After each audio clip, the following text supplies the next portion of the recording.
Наверное, да? Все готовы? Нет? А мы еще кого-то ждем, ты Нет, мы говорила, да? только втроем будем. Даже не знаю, к чему готовиться, поэтому я готов. Давай. Мы сейчас должны запуститься. Так. Проверяем О, все настройки. Есть что-нибудь, да? Нас видно, нас видно. да. Прикольно, меня и тут, и там показывают. Техника дошла. А у меня Это пока не на, техника дошла. А Ты... я тебя вижу, Дим. Я всех вижу. пока на Твиче Это, ничего не вижу. А, вижу. Сейчас, подождите. это не техника дошла, это я сама сюда А, дошла на все. лыжах. Да. Сейчас я у себя, пожалуй, на другом компьютере открою наш аккаунт, потому что мне так будет неудобно переключаться и смотреть. Так, для тех, кто к нам подключается, я скажу, что сегодня мы будем говорить и обсуждать два фильма. Это фильм Сидни Люмета «12 разгневанных мужчин» 1957 года. И также мы решили обсудить фильм, который, как скажем, что это адаптация для российской аудитории, да, фильм Михалкова «12 разгневанных мужчин». Я, пожалуй, начну с более старой оригинальной версии этого фильма. Сейчас посмотрим. У нас, кстати, сейчас смотрят 5 зрителей уже. Давайте помашем им ручками. Всем привет, ребята. Привет. Как нас слышно? Напишите что-нибудь в чате. Кто Да, вы люди? сегодня Дима и Лёша. Кто? Лёша и Дима будут мне помогать. Мы сегодня будем втроем обсуждать эти фильмы. Ребят, ну тогда давайте поделитесь кратенько впечатлениями, кто что помнит, у кого какие впечатления, и тогда погнали. Какие у вас впечатления Ну, слушай, оставили я могу эти фильмы? начать? Да, давай. Да, я могу начать. На самом деле, как мне кажется, что оба фильма на самом деле оставили для меня достаточно яркие впечатления. И даже когда ты сказал вот эту вводную часть, некая адаптация к российским реалиям, мне кажется, что на самом деле эти два фильма, несмотря на схожесть сюжета, они на самом деле абсолютно про разные вещи. Да. В одной в фильме 57 года, да, «12 разгневанных мужчин» я скорее считал как бы очень красивую историю про эмпатию и замешанную на красивом как бы детективе с расследованием, да, что было по-настоящему захватывающе интересно, а фильм «12 Михалкова» — это такая немножко злободневная сатира на нашу текущую жизнь, социальные проблемы, ксенофобию и все, что с этим связано. Я думаю, что тоже как бы по-своему интересно. Знаешь, даже просто забавную вещь для себя посмотрел. «12 разгневанных мужчин» идут просто в подписи как драма, а фильм Михалкова идет как драма, запятая, триллер. Поэтому мне Ты кажется, знаешь, что там это не то, многое что... говорит. Я хочу тебя, извини, я тебя перебью, просто меня просто очень сильно бомбануло, когда я открываю Википедию, смотрю на жанры, в которых поименован, да, фильм Никиты Михалкова «12», и я читаю, что, да, ты правильно сказал, там драма, там какой-то, по-моему, судебный детектив, если я не ошибаюсь, триллер и, внимание, артхаус. И вот тут я просто, просто какой-то артхаус, просто. Мне Ну, тут просто кажется, польстили Никите Сергеевичу чуть-чуть. но ты понимаешь, мое видение ситуации, что человек снимал исключительно коммерческую версию, да, фильма, потому что у меня, я неделю эту ходила просто по квартире с тем и пыталась разгадать вот эту вот тайну, да, то есть с одной стороны, я знаю оригинал, я знаю пьесу, да, как это должно выглядеть. Почему он взял, ну, если бы это совсем другое произведение, он бы снял что-то другое. Ну, то есть вообще не приуроченное к 12 разгневанных мужчинам, никаких отсылок, просто свой какой-то фильм, не относящийся ни к чему, свой чисто, да. А здесь он взял именно эту ленту и как бы, но при этом делает какие-то вещи, которые, ну, вообще в концепцию не вписываются.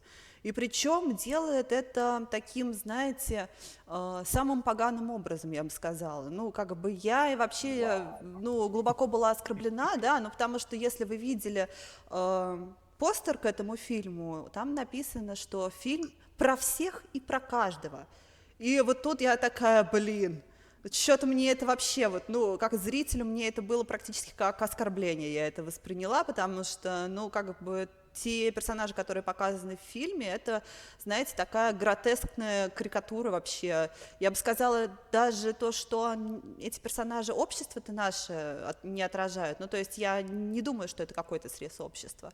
И то есть, понимаете, я смотрю на сюжет, я смотрю на содержание, я смотрю на какую-то там операторскую, режиссерскую работу, да, вижу, что делают, например, актеры. Кстати, к актерам у меня вообще никаких претензий нет, они классно отыграли, у меня скорее претензия, да, конкретно, что они играли, то есть именно тот, конкретно претензии к сценаристу, вот честно, ребят.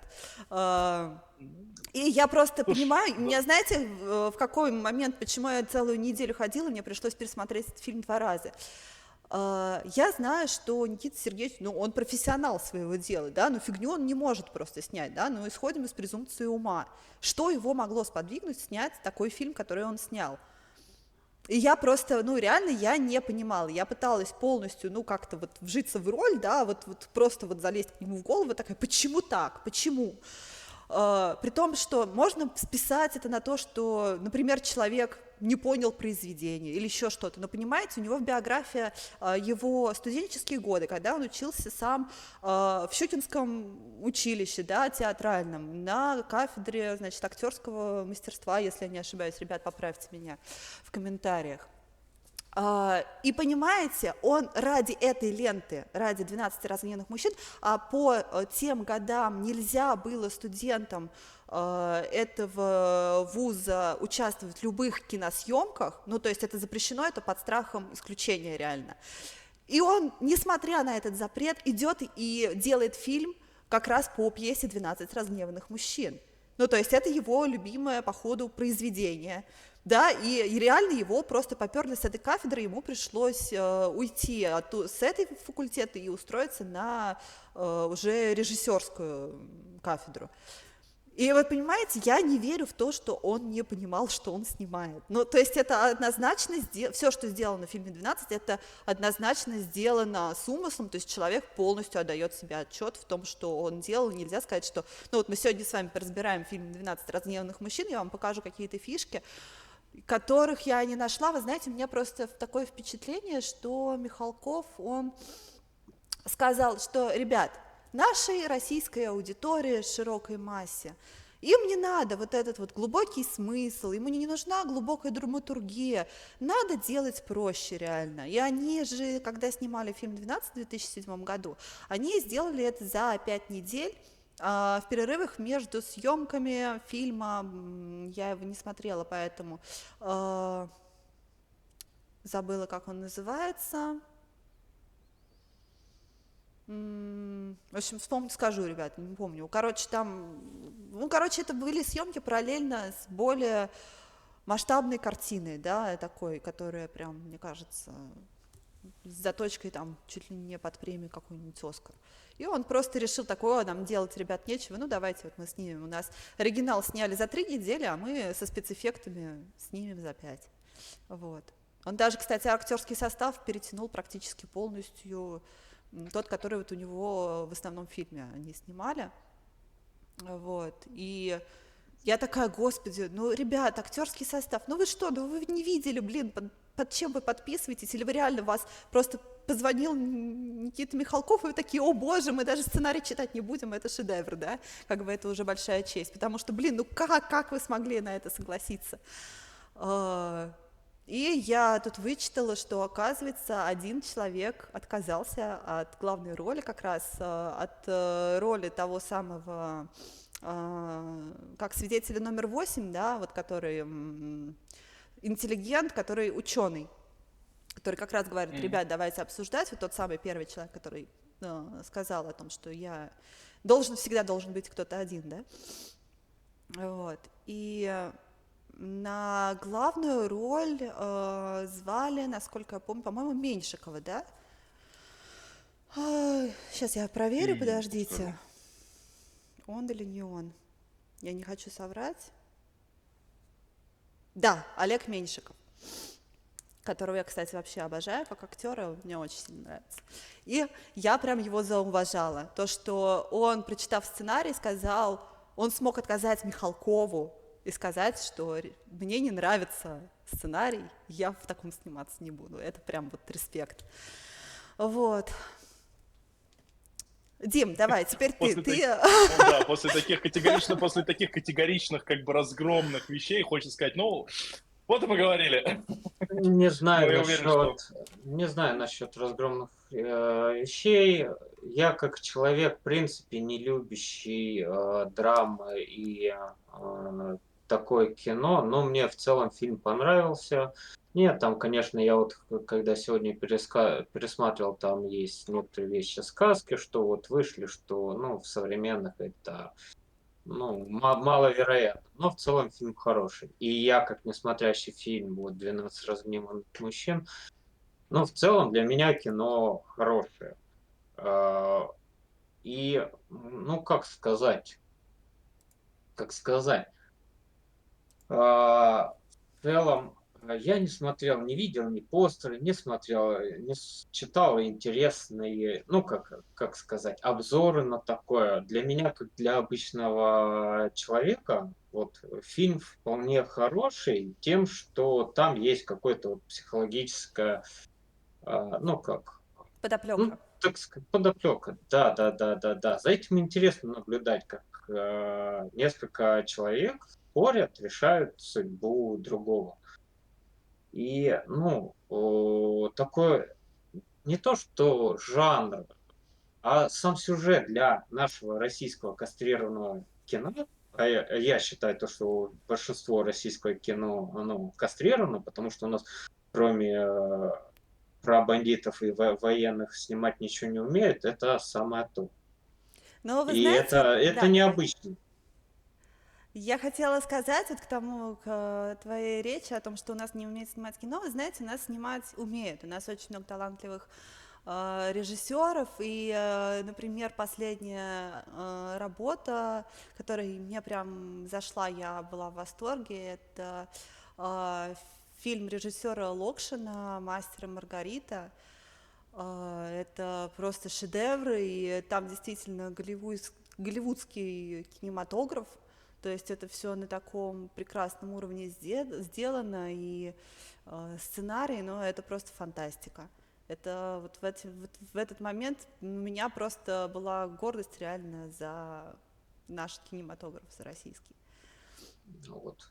Так я как я предлагаю сразу здесь зафиксироваться. Вот я предлагаю сразу здесь зафиксировать, на самом деле, как предложение вношу тему на следующий подобный обсуждение, как раз «Мастер и Маргариту», потому что это очень забавно. У меня вот как раз фильм Локшина вызвал абсолютный такой обман ожиданий относительно того, что я бы ждал от «Мастера и Маргариты» и сравнение, соответственно, А с ты что советским ожидал? Что тебе не вариантом этого понравилось? фильма. Ой, слушай, там очень много. Я как раз предлагаю, на самом деле, те, кто хотят, ставьте лайк, да, шер, репост, те, кто хотят присоединиться к следующей дискуссии подобной, я думаю, что мы как раз это на наше следующее обсуждение оставим, иначе мы сейчас от Михалкова к Локшину уйдем, и это будет совсем, как Да, говорится, это будет другая история. надолго, я согласна. И особенно, если начнется драка, когда мы начнем сравнивать экранизацию Бартко и Локшина, я думаю, тут вообще уже полетят просто ножи в разные стороны. Абсолютно, абсолютно. Да, Дим, извини, тебя немножко нечаянно перебили, просто хотел зафиксировать мысль про Маргариту и Мастера. Ну, я не смотрел, так как я и сказал, я не фанат таких жанров. А «Мастер и Маргарита» — это отдельная история негативная с моего школьного прошлого. Так что я этот фильм не смотрел и не знаю. А все остальное из российского наподобие елок всяких там и прочих новогодних комедий, это у меня только негатив, к сожалению. Ну вот для меня вот из российского кино, в принципе, «12» — это один из таких вот прям фильмов, которые вот интересно посмотреть. Что-то такое серьезное, да, уже не жанр комедия, а именно Да, куда-то да, более да, такое да, да, да, да. драматическое. И с необычным сюжетом, потому что такого, ну, в принципе, в российском я не припомню. Да, хорошо взяли. Кстати, Ну, это очень классный момент в том плане, что поскольку мы сейчас, я предлагаю просто этим выпуском открыть цикл наших трансляций, стримов на тему кинематографа, в частности, например, тот фильм, да, 1957 года, который мы сегодня будем разбирать в эфире, это золотая классика мирового кино. Этот фильм входит в топ рейтингов, забыла слово, ну, короче, все рейтинги, да, очень... Извини, мне IMDb, понравился. Мне все. понравился мне понравился топ-рейтинг «Ом-ном-ном». Я считаю, что его срочно надо учредить, если он еще не существовал.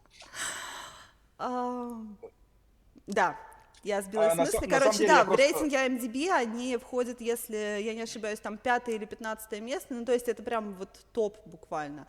Этот фильм вообще преподают на юридических, психологических факультетах, да, то есть это такой фильм, это как учебное пособие о том, как нужно и снимать кино, как, который поднимает проблематику исполнительного, нет, наверное, судебного, да, судебного, ну и исполнительного тоже производства, я бы сказала. Ну вот, и психологические моменты, но о них мы поговорим позже. Я предлагаю сейчас... Да, Лёш, я тебя перебила, извини. Заканчивая свою мысль, мы сейчас тогда переключимся, мы коротенько расскажем. Я не закончила свою мысль, ребята, извините, я к чему говорю. Мы начали с классики, ну, это женский мозг так работает, ребят, сорян. Женский мозг одновременно способен думать сразу о 3 как минимум вещах одновременно. Собственно, я о чем говорила, что мы начнем с классики кинематографа, да, мирового, с каких-то таких вещей общепринятых, общеизвестных, и я бы еще хотела сделать такой цикл про наш советский кинематограф, про наше русское кино, про таких классных режиссеров, как так, по-моему, Алексей Герман, да, Тарковский Андрей, ну, то есть там просто у нас очень-очень много разных имен, очень интересных, и у нас есть фильмы, которые надо знать, и которые как минимум надо знать, да, остальное все вкусовщина, принимать это или не принимать, но как бы эту классику, я считаю, что как бы, мы должны ее пройти и озвучить. Вот. Лёш, что ты хотел сказать? Слушай, мне кажется, что наша дискуссия настолько плавно идет, что аргумент, сказанный не вовремя, просто ее собьет. Поэтому я думаю, что предлагаю на самом деле обратиться к 12 разгневанным мужчинам. Да, наверное, последний комментарий, который вот на текущем месте оставлю, то если, вот мне кажется, в этом как раз вся суть и разница. Если 12 разгневанных мужчин — это как бы пособие, которое преподают на юридических факультетах, отличный образец как бы психологического как бы такого расследования, то вот фильм «12», я думаю, что никогда никаким пособием не станет. И на самом деле в этом и есть его суть, потому что это просто фильм, который нужно посмотреть, и который позволяет просто немножко порефлексировать, да, вот у тебя, условно говоря, эмоции, что ты ни с кем из этих характеров как бы никогда не была близка. Мне кажется, что некоторые вещи, которые в этом фильме происходили, и то, как сомневались определенные герои, какие эмоции они испытывали, плюс флешбеки из прошлого, которые там возникали, они помогали на самом деле вот в этом таком гротескном режиме подчеркнуть и заставить прочувствовать, и как бы, вот не я ли здесь, нет ли какой-то частички меня вот в этом персонаже. Ну, а давай вернемся к нашим 12 разменным мужчинам, к Да, эталону, а да. потом перейдем уже к фильму Итак, да, давайте 12. мы коротенько расскажем, в чем сюжет для тех, кто этот фильм не смотрел. Сюжет на самом деле заключается в том, что идет судебное разбирательство, уголовный процесс, да, на тему, что маленький 18-летний молодой человек убивает собственного отца, собственного или приемного, кстати. Я уже, если честно, между этими двумя фильмами как-то, по-моему, в оригинальном фильме это все-таки собственный отец, да, был. В оригинальном собственный. Да. убивает отца, и как раз фильм начинается с кадров, где над ним идет суд, ему грозит вынесение смертного приговора, а именно казнь на электрическом стуле, а именно такая казнь была очень сильно распространена в те годы, да, в Америке, и на самом деле это, нужно сказать, что для американского общества это злоба дня на тот момент, потому что у них очень много было случаев, когда подобный смертный приговор выносился невиновным людям. Вот. То есть это вот, если хотите, мы можем еще обсуждать, да, поговорить на тему, нужна ли смертная казнь или нет, но как бы вот этот фильм, это прямо вот он подчеркивает, что с такими вещами надо быть предельно осторожным, потому что всегда есть риск совершить ошибку, да, и казнить не того человека, а, к сожалению, жизнь мы отнимать умеем, а вот давать жизнь мы, к сожалению, еще не научились, и обратно мы вернуть ее не можем. Да, вот такие у Маленький нас такой такие серьезные. комментарий на тему вот смертной казни. Фильм я видел, я уж не вспомню название, но есть. И там как раз-таки вопрос правильности вот это вот оценки судебной системы и казни невиновных было. Ну, Честно, это, не наверное, вспомню. «Зеленая миля», я так подозреваю, да? Нет, нет, Нет? нет, другой. Более там «Зеленая миля» — это время такое, типа 70-80 там. А там вот что то более так современно. И, по-моему, это возможно даже на этих историях. Может, я, кстати, пока ты говоришь, может, даже найду. Давай.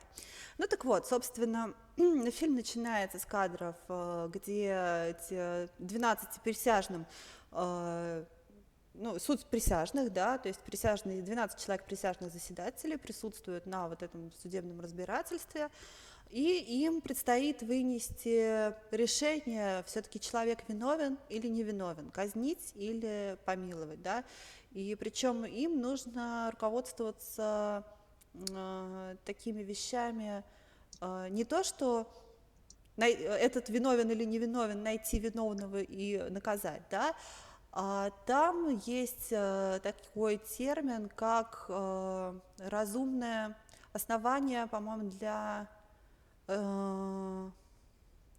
отсутствия разумного как, Лёш, напомни, пожалуйста. Я примерно понимаю, о чем ты. Другими словами, это в данном случае как бы у тебя не полная презумпция невиновности, а наличие косвенных улик тебе фактически позволяет вынести сочетание с косвенных улик без отсутствия, без наличия прямой, позволит тебе вынести обвинительный приговор. По-моему, отсутствие разумных сомнений, как-то так это звучит, надо будет освежить это в памяти. Как говорится, юристы в чате есть, помогите, видите, Да, страдаем. да, да, да, Нужна да. квалифицированная юридическая Или помощь. те, кто помнит, А вы да, сидите. конкретно этот фильм, потому что я что-то себе даже не выписала. Ну, короче, суть в том, что если у нас есть основания сомневаться в том, что доказательств собрано достаточно, значит, мы не можем казнить человека. Если мы можем осуждать на смертную казнь только в том случае, если все доказательства вины не могут быть подвергнуты каким-либо сомнениям. Ну, то есть, и поэтому у нас, собственно, 12 человек, чтобы это решение, ну, я бы сказала, знаете как, это когда ты ту ответственность, когда ты человека посылаешь на смертную казнь, ты просто, чтобы облегчить себе душу, ты делишь ее на 12 частей, чтобы тебе не было так совестно потом, и чтобы ты ночами мог более спокойно спать. Это, знаете, тоже такая очень тонкий лед, я бы сказала. Ну, я Кстати, думаю, что изначально все-таки как бы причина-то другая. Как бы 12 человек тебе в первую очередь нужны для того, чтобы сделать взвешенное решение, как все-таки мне кажется, в изначальной задумке должно быть. Да, Дима. нашел я фильм, называется «Жизнь Дэвида Гейла». Это где подсудимый, получается, профессор и активный борец за отмену смертных приговоров, которого осуждают за убийство соратницы. Угу. Вот там очень такая концовка интересная. Я думаю, Чем это все заканчивается? Я просто не смотрела. И я не буду говорить, это надо Мы не будем смотреть. спойлеры, да. Да, Не будем да, спойлерить. конечно. Ну так вот, собственно, в чем вся фишка этого фильма? Когда, собственно, присяжные удаляются в комнату, где им предстоит обсудить то дело, которым они занимаются. А если что, кто не знает, как работает суд присяжных, это когда людей, которые не имеют никакого отношения к закону, к юриспруденции, да, то есть это обычные обыватели, люди обычных профессий, да, то есть такой срез общества, их призывают на судебное разбирательство, да, в качестве, судей, да, которые должны вынести полностью единогласное какое-то решение. То есть за это решение должны проголосовать все 12 человек. Ну так вот, их вызывают в отдельную комнату, им предстоит совещание, и они, недолго думают, говорят, что, ребят, у нас что-то какой-то сегодня день очень жаркий, нам так не хочется здесь сидеть, давайте мы по-быстрому просто проведем голосование просто и посмотрим вообще, какая у нас история.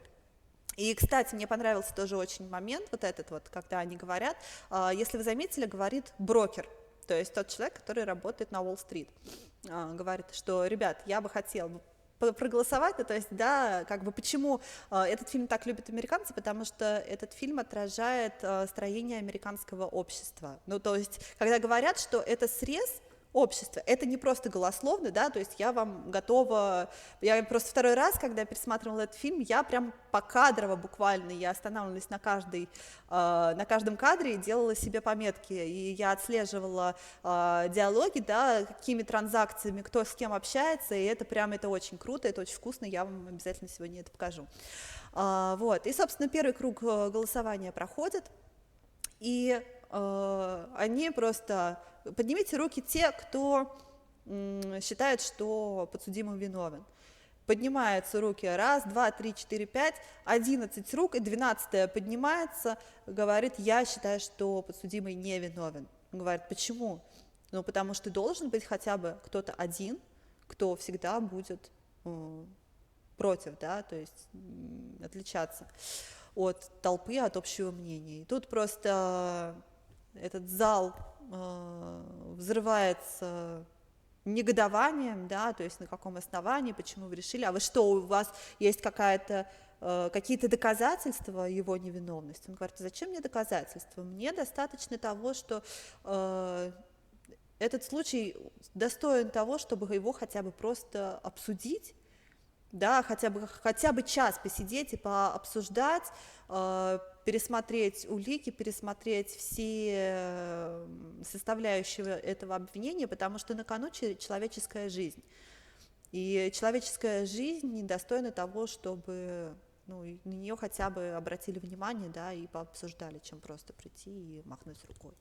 Вот. И вот здесь начинается самое интересное и самое вкусное с точки зрения психологии групп, потому что присяжные начинают после того, как один человек проголосовал против, он выразил ровно противоположное мнение, да, и это нужно иметь определенную смелость, да, чтобы пойти вообще против всего коллектива. Постепенно, минута за минутой этого фильма, присяжные начинают менять свое мнение и вставать на сторону того, кто проголосовал за невиновность. И это очень интересно смотреть, как они постепенно меняют свое мнение. Если вы обратите внимание, кстати, вот я сделала такой небольшой коллаж из постеров этого фильма. Если вы заметили, я хочу, кстати, обратить внимание, что на главном черно-белом постере, в отличие от другого фильма, который мы сегодня будем обсуждать, на афише все 12 человек, которые играют в этом фильме, да, главные роли, в отличие от того фильма, с которым мы сегодня его сравниваем. Да, я просто, если кто не видел, я вам сейчас покажу. Давайте не будем пока переключаться, я чуть позже вам об этом покажу. Просто запомните эту мысль, что на этом постере 12 человек. И, как вы видите, здесь тема ножа, да, который будет фигурировать, сыграть свою определенную роль. И везде, да, например, много-много одинаковых элементов, обычно это 11 штук, и 12-й элемент, он отличается, да, это пазл вот в мозаике, это рука белого цвета, и на весах человек изображен один человек на одной чаше весов, все остальные на другой, и показано, как один из людей переходит с одной чаши весов на другую. То есть это прям, по этой книге можно защищать докторские диссертации, мне кажется, по групповой динамике и по тому, как работает вообще человеческое мнение. Вот, и, в общем-то, после долгих обсуждений в итоге они все-таки приходят к мнению, что этот мальчик невиновен. Но, в общем, это обсуждение там Мне тоже. кажется, что... Да, извини. Мне кажется, что на самом деле вот здесь как раз и таится вот как бы мое внутреннее ключевое отличие этих фильмов.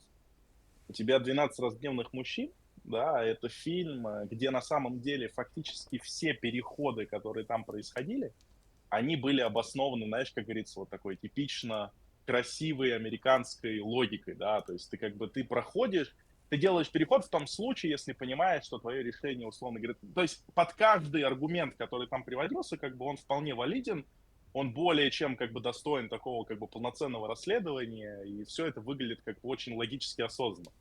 А вот фильм «12» на самом деле, там был также эпизод с ножом, да, но, как Мгм. мне показалось, в принципе, все остальные переходы, они были обоснованы не с точки зрения какой-то четкой логической привязки, сколько с точки зрения как бы вот эмоционального состояния каждого отдельного члена группы. То есть если вот этот фильм про групповую динамику 12 человек и то, каким образом она управляется, то фильм «12» — это фильм про как бы общее нестабильное состояние, психологическое состояние общества, в котором мы находимся, и то, на самом деле, насколько как бы мы можем легко поменять свое мнение, потому что на самом деле это мнение очень часто ничем не продиктовано и не несет за собой какой-то логической составляющей, как говорится, необъяснимая русская душа Ну и вот ты понимаешь, необъяснимые да, я понимаю, о чем ты социопсихологические говоришь, портреты. вот эта вот не загадочная русская душа, я читала, и сам Михалков, кстати, говорит, что фильм именно об этом. Я здесь посмею не согласиться, потому что, вы знаете, у нас какая-то вообще вот есть такая националистическая черта, что мы вот особенные, на нас возложена особая миссия на планете Земля, и мы самые загадочные, знаете, нация на планете, у нас есть какое-то, вот знаете, вот самое, то, чего никому не понять. Я считаю, что да, есть определенные, как бы, в каждой стране есть свой определенный микроклимат, да, и от этого зависит там какое-то состояние общества. Но с точки зрения того, как работает психология, как работают групповые процессы, как работает человеческий мозг, гормональная система, да, и не знаю, кора головного мозга, если хотите, то с этой точки зрения абсолютно нет различий, да, между русским, американцем, представителем любой другой национальности, да, и независимо от того, там, во временном интервале, то есть, в принципе, что сейчас современный человек, что 100 лет назад, да, что, там, я не знаю, пещерные люди, ребят, у нас все то же самое, будьте уверены, Не, абсолютно. я немного не про то, да. Понимаешь, речь идет не о том, каким образом у тебя выстраиваются психологические процессы, а скорее речь о том, что для тебя считается как бы неким внутренним социокультурным, на базе социокультурного кода идеалом, да. Вот фильм «12 разгневанных мужчин», он идеален с той точки зрения, что как четкая логическая мысль вместе с эмпатией, да, побеждают некомпетентность или некомпетентность выражена в желании быстрее все закончить, быстрее сбежать и так далее.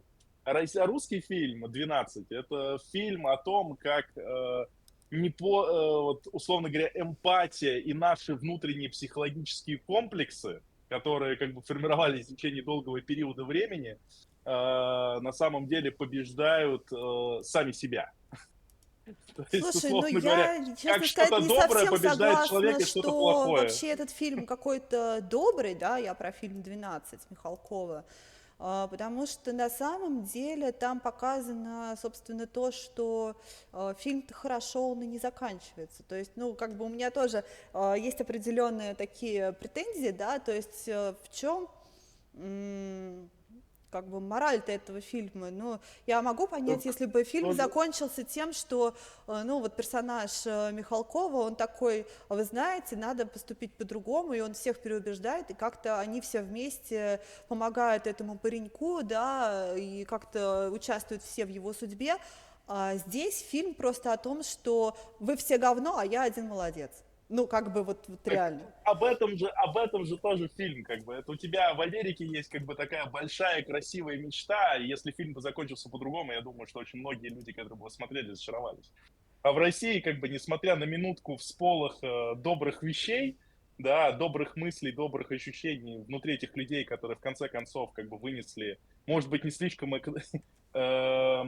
факт обоснованным, но как бы такое эмоциональное решение дать шанс сохранить жизнь, она как бы все равно потом погибнет в непроглядном темени, потому что и за этим мальчиком дальше будут, условно говоря, его будут преследовать, будут пытаться убить и так далее. То есть, знаешь, как бы это такая вспышка, которая спорхнула, и дальше как бы ты погружаешься в тот же самый тлен и мрак, где и раньше был. Но на самом деле интересно, Дима, а ты как бы вот с точки зрения как бы фильма «12», у тебя, наверное, самые свежие воспоминания, и они, может быть, там чуть более яркие, там, чем у меня. Ты как вот, как тебе Ну, кажется? относительно концовки, в принципе, то, что она, ну, как сказать, отрицательно, это логично, потому что а, если сам сюжет вот это вот завязывался, что там другие, он для российских реалий, он, да, он более подходит, потому что там поднимался вопрос, что вот вы оправдаете, ну как, мы его, да, посадим, но типа давайте мы поучаствуем в его судьбе, там наймем дорогих адвокатов и все такое. И это правильно показано, то, что они все отказались. Никто не хочет в это ввязываться. Это в российских реалиях тоже так будет. Ну, а с другой У стороны, я нас вот хочу сказать в защиту вот этих товарищей. Если вы заметили, почему они должны, собственно, брать инициативу в свои руки и решать в ручном режиме то, что не может, например, решить наш закон, да, то есть почему они должны нанимать каких-то юристов, да, то есть, по сути, на них возложили конкретную вполне себе задачу, а именно вынести решение, виновен человек или не виновен. Почему мы вдруг должны на себя брать какие-то сверхобязательства, да, какую-то высокую миссию, бросать все свои текущие дела и бежать спасать этого мальчика? Ну хорошо, это вот один мальчик, а у нас, если взять каждую историю, так это, извините, она каждая абсолютно, это прям вот. У нас сейчас, кстати, ввели тоже, у нас в России есть вот эта вот система по уголовным делам, суд присяжных, да, то есть ее если я не ошибаюсь, по ходатайству одной из сторон обычно назначают.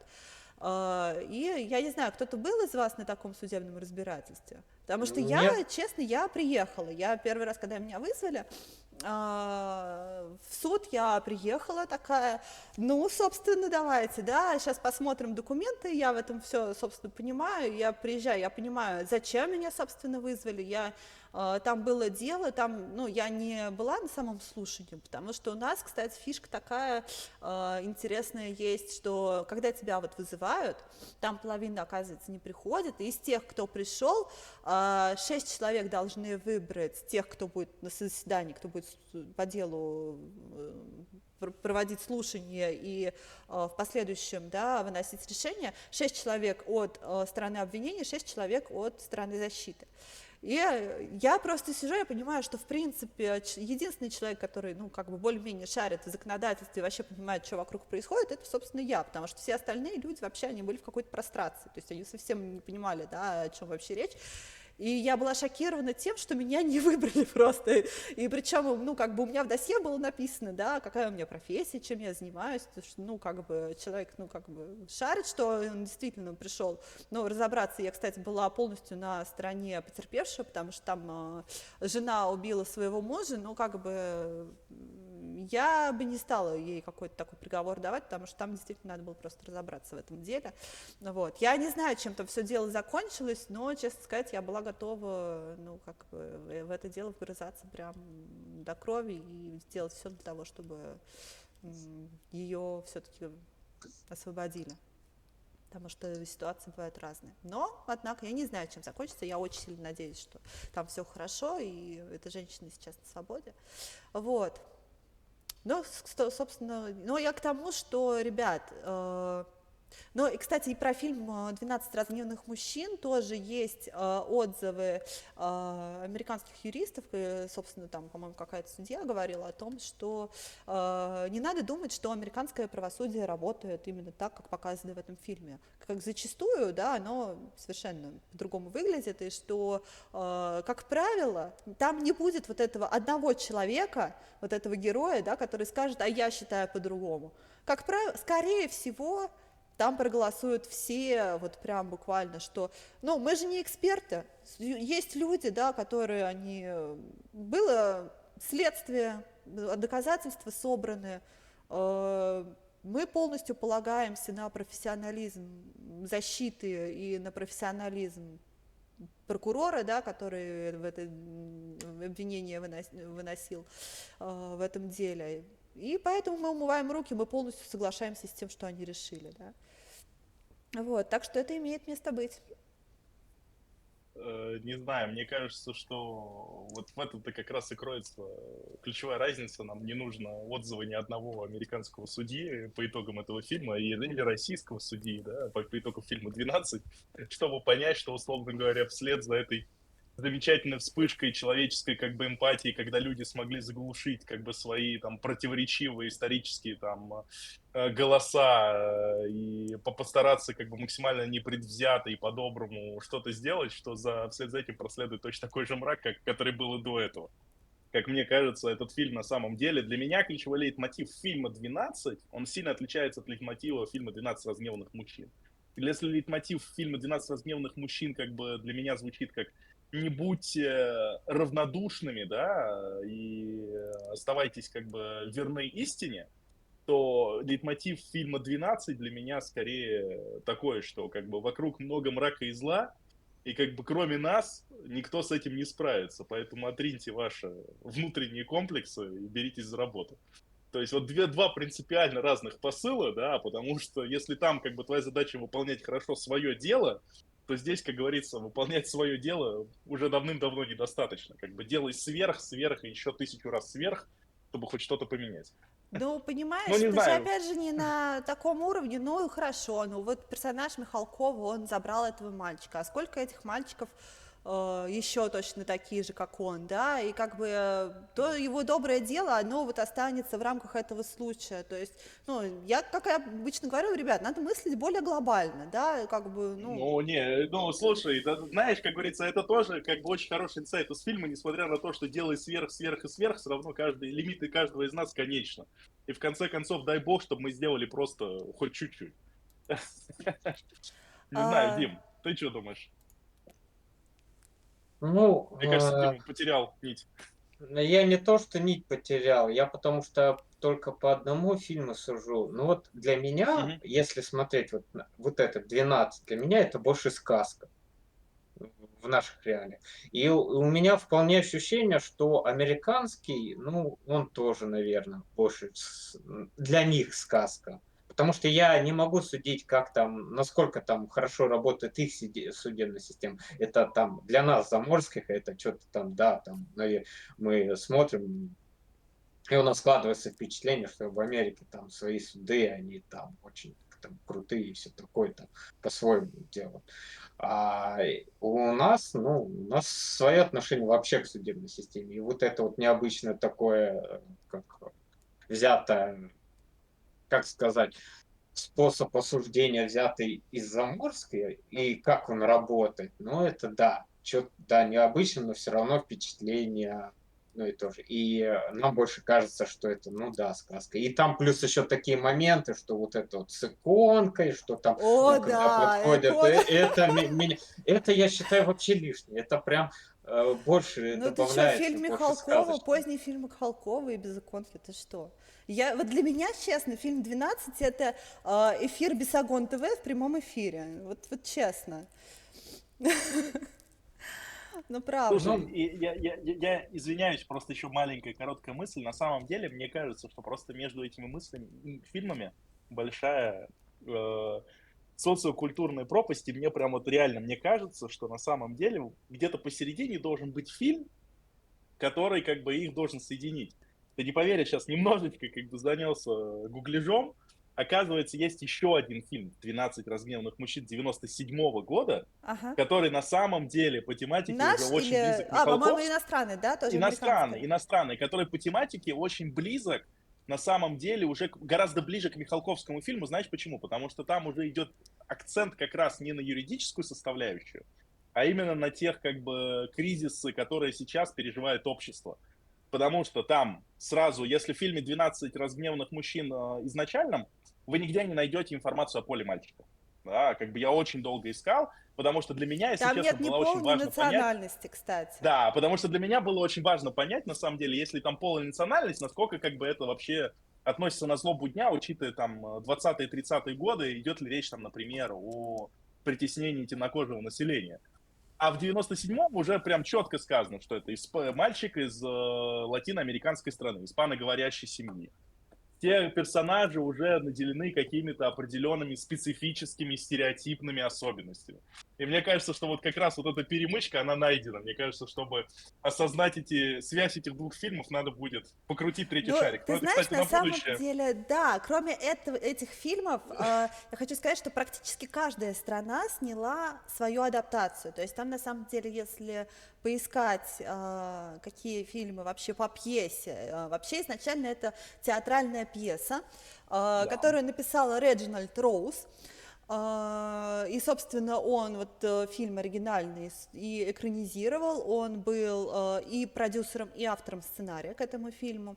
И, собственно, для театрального в то время режиссера Сидни Люмета это была первая работа его в кино. Я хочу сказать, что фильм «12 разгневанных мужчин» был снят всего за 3 недели, за 21 день. Это рекордные какие-то сроки. У них практически минимальный бюджет как по тем временам, так и по нынешним. У них бюджет этого фильма всего лишь $340 тысяч. Обращаю внимание, $1000, да, 340. Для сравнения, например, фильм, ну, там не сказать, что того времени, потому что тот фильм в 30-е годы, наверное, снимался больше, это фильм «Унесенные ветром», у него бюджет $2,5 миллиона.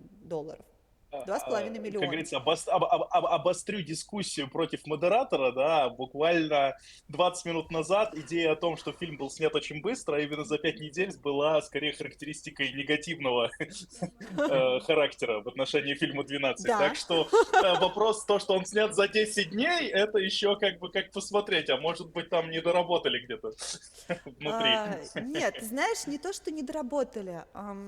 Дело в том, что я готовилась пока вот к нашему сегодняшнему эфиру. Если я очень рекомендую к прочтению книгу, которую написал сам Сидни Люмет, она называется «Making Movie», «Как делать фильмы». Да. И, собственно, очень классная книжка, и, ну, поскольку мне все равно пришлось ее достаточно быстро прочитать, ну, поскольку времени было очень мало, он там говорит очень много о том, как снимался вот конкретно этот фильм, да, в частности, из-за того, что бюджет был очень маленький, и, условно говоря, тебе нужно было какие-то сцены оптимизировать, то есть, условно говоря, на одном каком-то фоне, да, тебе там примерно у одной стены выставляем свет, например, да, то есть вообще самое дорогое, что есть при съемках фильма, это, например, свет, да, то есть тебе, чтобы, например, снять одну сцену, потом другую, тебе каждый раз это надо перемонтировать и все передвигать. Ты одну сцену смонтировал, снял какую-то сцену, чтобы снять что-то другое, тебе нужно все разобрать, перемонтировать, это все на все 4 часа уходит, то есть ты сразу просто подбираешь те сцены, которые у тебя есть в сценарии, ты все снимаешь, ну, на одном каком-то плане, например, там у стены А, да, потом у стены Б, потом у С, вот, и, собственно, Ну, у них действительно очень маленький бюджет был, потому что это все деньги, по-моему, были, собственно, Генри Фонды. Да, кстати, мы ничего не сказали по поводу очень гениального актера, который играет в фильме «12 разгневанных мужчин». Это Генри Фонда. Чтобы вам было проще ориентироваться, я скажу, представлю его так. Ну, вообще, когда мы говорим про «12 разгневанных мужчин», не знаю, как у вас, у меня всегда этот фильм теперь будет ассоциироваться, наверное, вот с лицом Генри Фонда, да, то есть это такое лицо этого фильма. Кто не знает, кто знает, например, Джейн Фонду, может быть, там девочки, да, более ближе, может быть, она, это его дочка, вот, знаменитая Джейн Фонда, вот, и она дочь вот такого великого артиста, очень классного. Отдельное слово я бы хотела сказать про оператора, который работал над этим фильмом. Его зовут Борис Кауфман. Он родом, собственно, из России, если вы не знали, вот, но он эмигрировал в Америку, да, и очень много фильмов, где он был оператором, и очень много картин снято с его помощью. Вот. Пару слов я бы хотела также сказать по поводу наград, которых удостоился этот фильм. 3 номинации на «Оскар» 1958 года. В номинациях «Лучший режиссер», собственно, да, Сидни Люмет сам, «Лучший фильм», как обычно продюсеров, да, ставят именно Генри Фонда и Реджинальд Росс в этой номинации. Лучший адаптированный сценарий Реджинальд Росс. Ну, мы помним, да, что у нас театральная пьеса это изначально, потом переложили на фильм. И, кстати, мне очень захотелось сходить, сейчас будет такая, знаете, скрытая реклама, я чувствую, но я просто не могу об этом не сказать.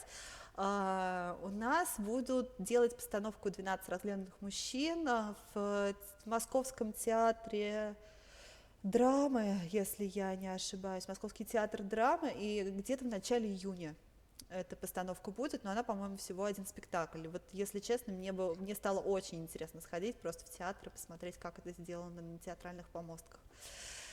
Вот. Но вернемся, значит, к нашим премиям. На Берлинском кинофестивале этот фильм стал победителем, да, там у нас «Золотой медведь», да, Лёш, напомню? Да, «Золотой медведь» ведь, да? У меня нет, честно. Да, «Золотой медведь», точно. Да, я вспомнила. В общем, да, Сидни Люмет, как режиссер этого фильма, взял. На британском кинофестивале победитель лучший иностранный актер у Генри Фонда и одна номинация на лучший фильм.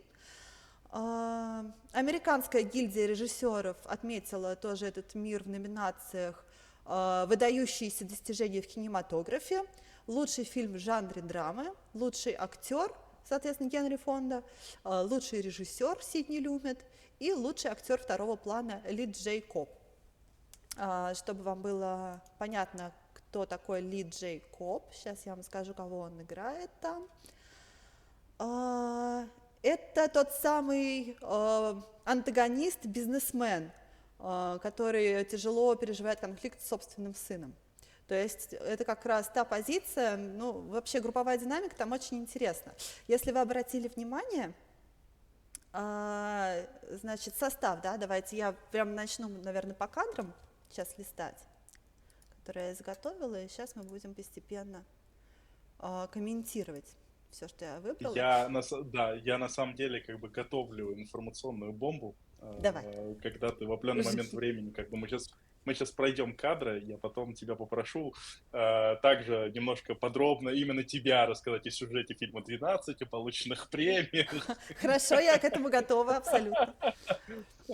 И там это тоже отдельная тема для бомбежки, потому что те премии, которые, собственно, получил фильм «12», они присвоены непосредственно той организации, которую возглавляет сам Никита Сергеевич Михалков. Так что он сам себе навыдавал кучу премий, и он молодец в этом отношении, да. Но об этом говорить не принято, мы не будем умалять достижений. Это, если хотите, мое чисто такое сугубо личное мнение. Я ничего против этого фильма не имею, просто, знаете, когда ты серьезно занимаешься вот прям покадровым разбором оригинала, ты читаешь книги, да, ты читаешь там миллион просто рецензий, а потом смотришь просто фильм «12», и у тебя, и вот это вот, знаете, слоган «Фильм про всех и для каждого». И ты такой сидишь, чё? Ну, как бы, что это было вообще такое? Ну, по крайней мере, у меня такое было. Я знаю, что, кстати, раз уж мы заговорили на эту тему, у меня пока были тут эту неделю муки творчества, я ходила по квартире в размышлениях, думаю, ну, что ж там в этом фильме «12» можно вообще, что про него хорошего можно такого рассказать, чтобы совсем уж гадости-то не говорить. Вот. И, вы знаете, я решила зайти в Кинопоиск, посмотреть отзывы об этом фильме, что же говорят вообще о нем зрители, да, вот эти вот простые люди, про которых, собственно, снят этот фильм. В 100% случаях те, кто видел оригинальную версию, это все красный комментарий с оценкой от 1 до 3 реально. Пишут, что классные актеры, ребят, вам респект, но это невозможно смотреть. Начнем с того, что оригинальный фильм идет всего лишь 1,5 часа, и там действительно, там прям покадрово, это все просто с ювелирной точностью выстроен каждый кадр, мы об этом сейчас поговорим, то в фильме Михалкова, вы понимаете, это 2,5 часа. И ты просто сидишь, боже, когда это уже все закончится? Я просто реально, мне кажется, я бы выключила эту картину, но поскольку у нас уже было задание, я такая, блин, надо терпеть, потому что вам надо потом рассказать свое мнение. Я такая, боже, ладно. Ради этого я даже пересмотрела его, этот фильм 2 раз. Я думаю, что, Дим, нам надо зайти на Кинопоиск и как бы сделать так, чтобы утверждение, что 100% красных отзывов стало неточным, да, и оставить там, по крайней мере, не знаю, там, если желтые отзывы, там, не знаю, зеленые, но, по крайней мере, желтые мы точно, думаю, можем оставить. Вы знаете, там были зеленые отзывы, и вот это было для меня интереснее в моем Не, исследовании. я как минимум буду человеком, который смотрел оба фильма, я готов поставить зеленый, потому что в отличие от других фильмов Михалкова, да, для меня вот здесь как бы бесспорно произведение, которое мне понравилось, да, там, как бы это старый добрый Михалков еще со времен «Лохматый шмель на пушистый хмель». Ты знаешь, я бы не согласилась, потому что творчество Никиты Сергеевича принято делить все-таки на 3 периода, да, на ранний, такой средний и поздний, да, и вот этот фильм относится уже к такому позднему периоду, и там что-то пошло не так. Но мое мнение, это не что-то пошло не так, я считаю, что все-таки нас, те, какие мы есть в текущий момент, все-таки нас делает наше окружение. И то окружение, которое вот у него сейчас, там очень распространены вот эти вот какие-то националистические такие взгляды, что вот у русских они такие особенные, да, там говорить о том, что, ну, вообще в этом фильме выпячивается как-то вот этот вот вопрос, да, национальности, абсолютно некорректный, как мне кажется, ну, вот просто, да, вплоть до того, что ну, не знаю, там показаны просто такие типичные какие-то архетипы, причем, ну, в таких проявлениях. И, кстати, вот комментарии, да, зеленые. Мне запомнился вот первый, вот, наверное, если вы откроете вот Кинопоиск, прям сверху пойдете, вот красный-красный, и там будет зеленый. И там на аватарке такой человек с ирокезом, это 2007 год, я вам напоминаю. И он пишет, что фильм классный. Я не знаю, мне прям очень сильно не хочется цитировать, потому что, блин, там просто такие взгляды, что вы представляете, какой Никита Сергеевич, да, он говорит, классный фильм, вообще бомба, огонь, что наши русские, то есть там он прям за расу, за национальность прям топит очень сильно.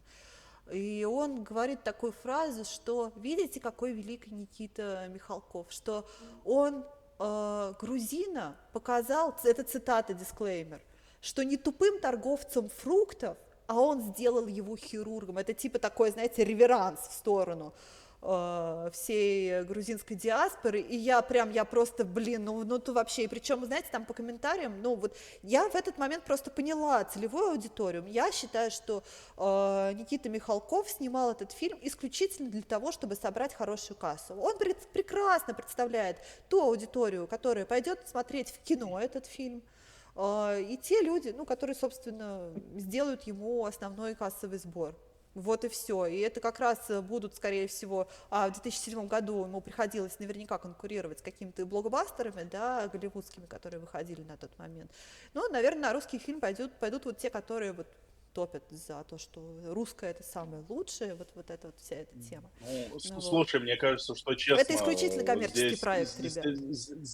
я здесь позволю как бы себе прям вот в корне не согласиться. Мне кажется, что пытаться обвинить фильм Михалкова в неком потакании национализму точно не про этот фильм, потому что этот фильм как раз и направлен на то, чтобы вот эти вещи развеять. И как бы говорить о том, что у нас условно говоря, конфликт на национальной почве является крайне редким событием для России и вообще, в принципе, что в 2007 году, что сейчас совсем не актуальным, я бы, наверное, тоже поостерегся, учитывая там и ту новостную ленту, которая периодически попадается мне на глаза, там, и те события, которые я там в свои школьные годы и после, и институтские, как бы так или иначе, испытал и проживал. Поэтому я думаю, что здесь говорить о том, что это потакание национализму, точно нет. Я скорее бы сказал, что этот фильм как раз, который поднимает вопрос национализма как Ты знаешь, такового. не И поднимает тебя мне кажется, весь находится... фильм, прям вот тычут практически вот в эту тему и не дают практически никакой другой пищи для размышления. Мгм.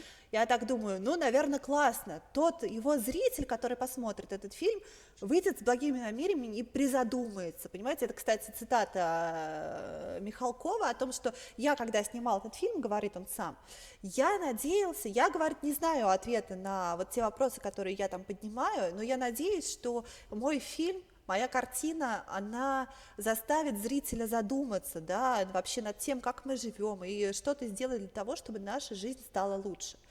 Вот. За это, кстати, ему респект. Ну, мысль очень хорошая, но, как обычно, что-то пошло не так.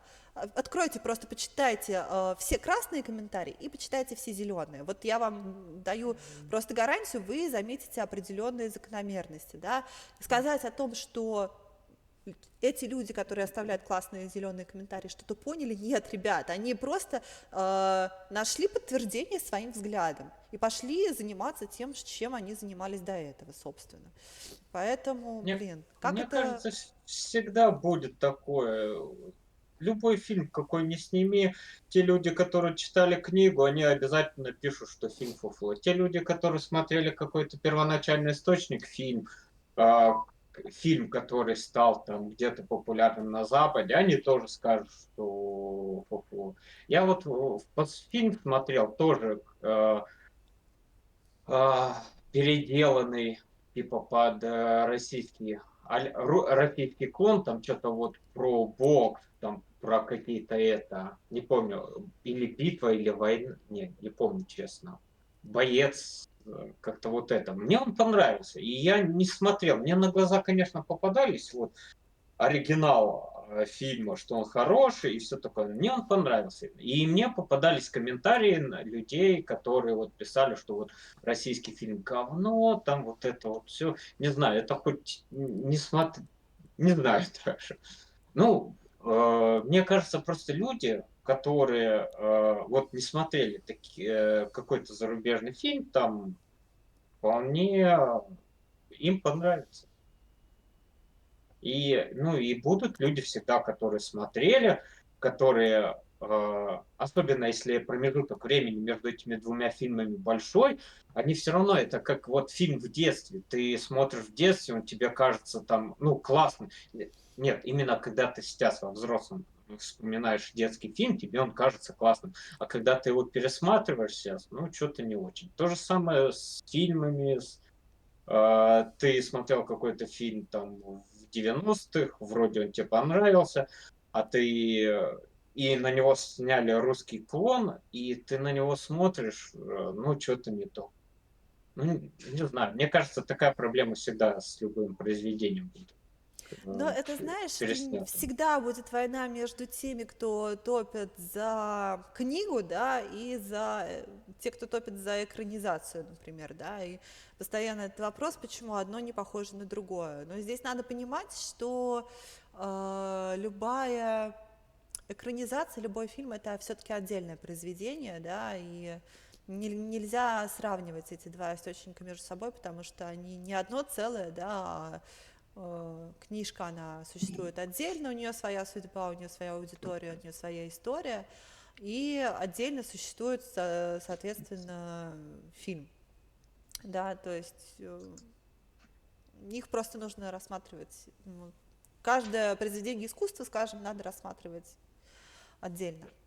И мне, кстати, кажется, что если бы фильм «12», ну как по времени, фильм «12», его бы сейчас не сняли, мне кажется, вот это вот, потому что у нас очень много на межнациональных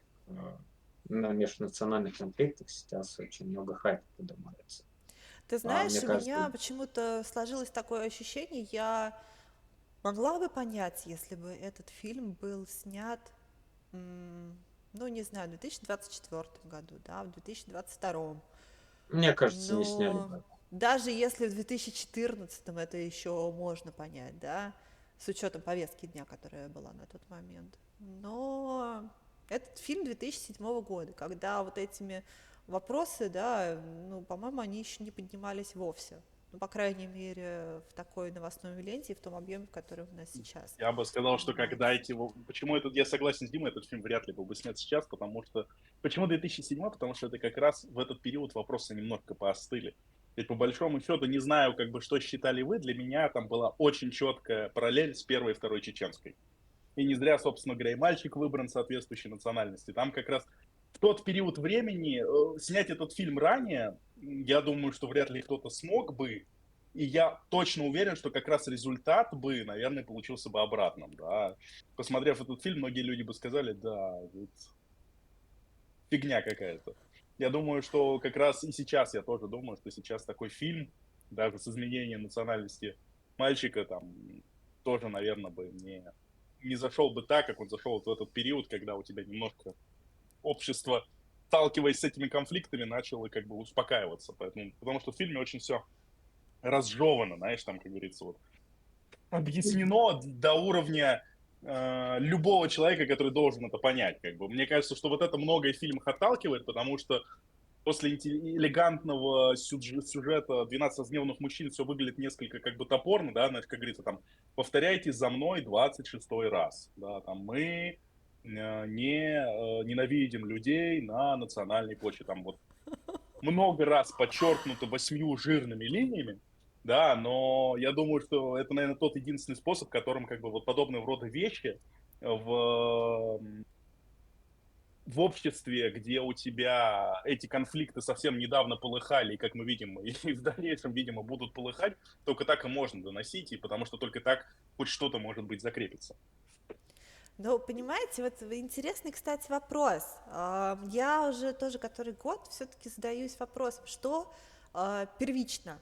Я имею в виду, правильнее снимать фильмы, которые основываются на популярности, да, то есть это вопрос коммерции, что какой контент будет иметь наибольшее количество просмотров, да, проще говоря, у населения, или снимать то кино, которое будет тянуть зрителя к чему-то такому светлому, правильному, да, к чему-то, там, не знаю, вырабатывать вкус тот же самый, да, и так у тебя все население, оно потихонечку, глядя на то, что они видят, например, на экранах, да, потихонечку будет подниматься в своем каком-то, в своей осознанности, в каком-то своем развитии, да, многостороннем, вот, и таким образом общество будет становиться лучше. Просто для сравнения, я знаю, что, например, телевидение Великобритании,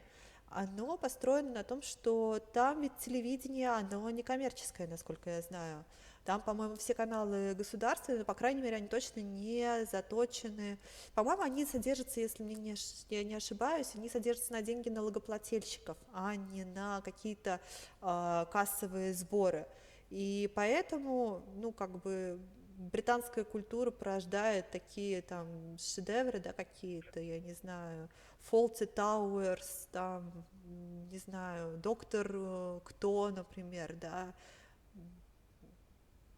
там фильмы все эти про Джеймса Бонда. Ну, то есть, понимаете, мы говорим Великобритания, у нас сразу в голове вот эта вот картинка, да, И причем они постоянно развиваются, у них появляется что-то новое, а в России, вот извините, кроме медведя, матрешка, балалайка, ядерный реактор, у нас пока никаких ассоциаций, собственно, не возникает, вот, к сожалению.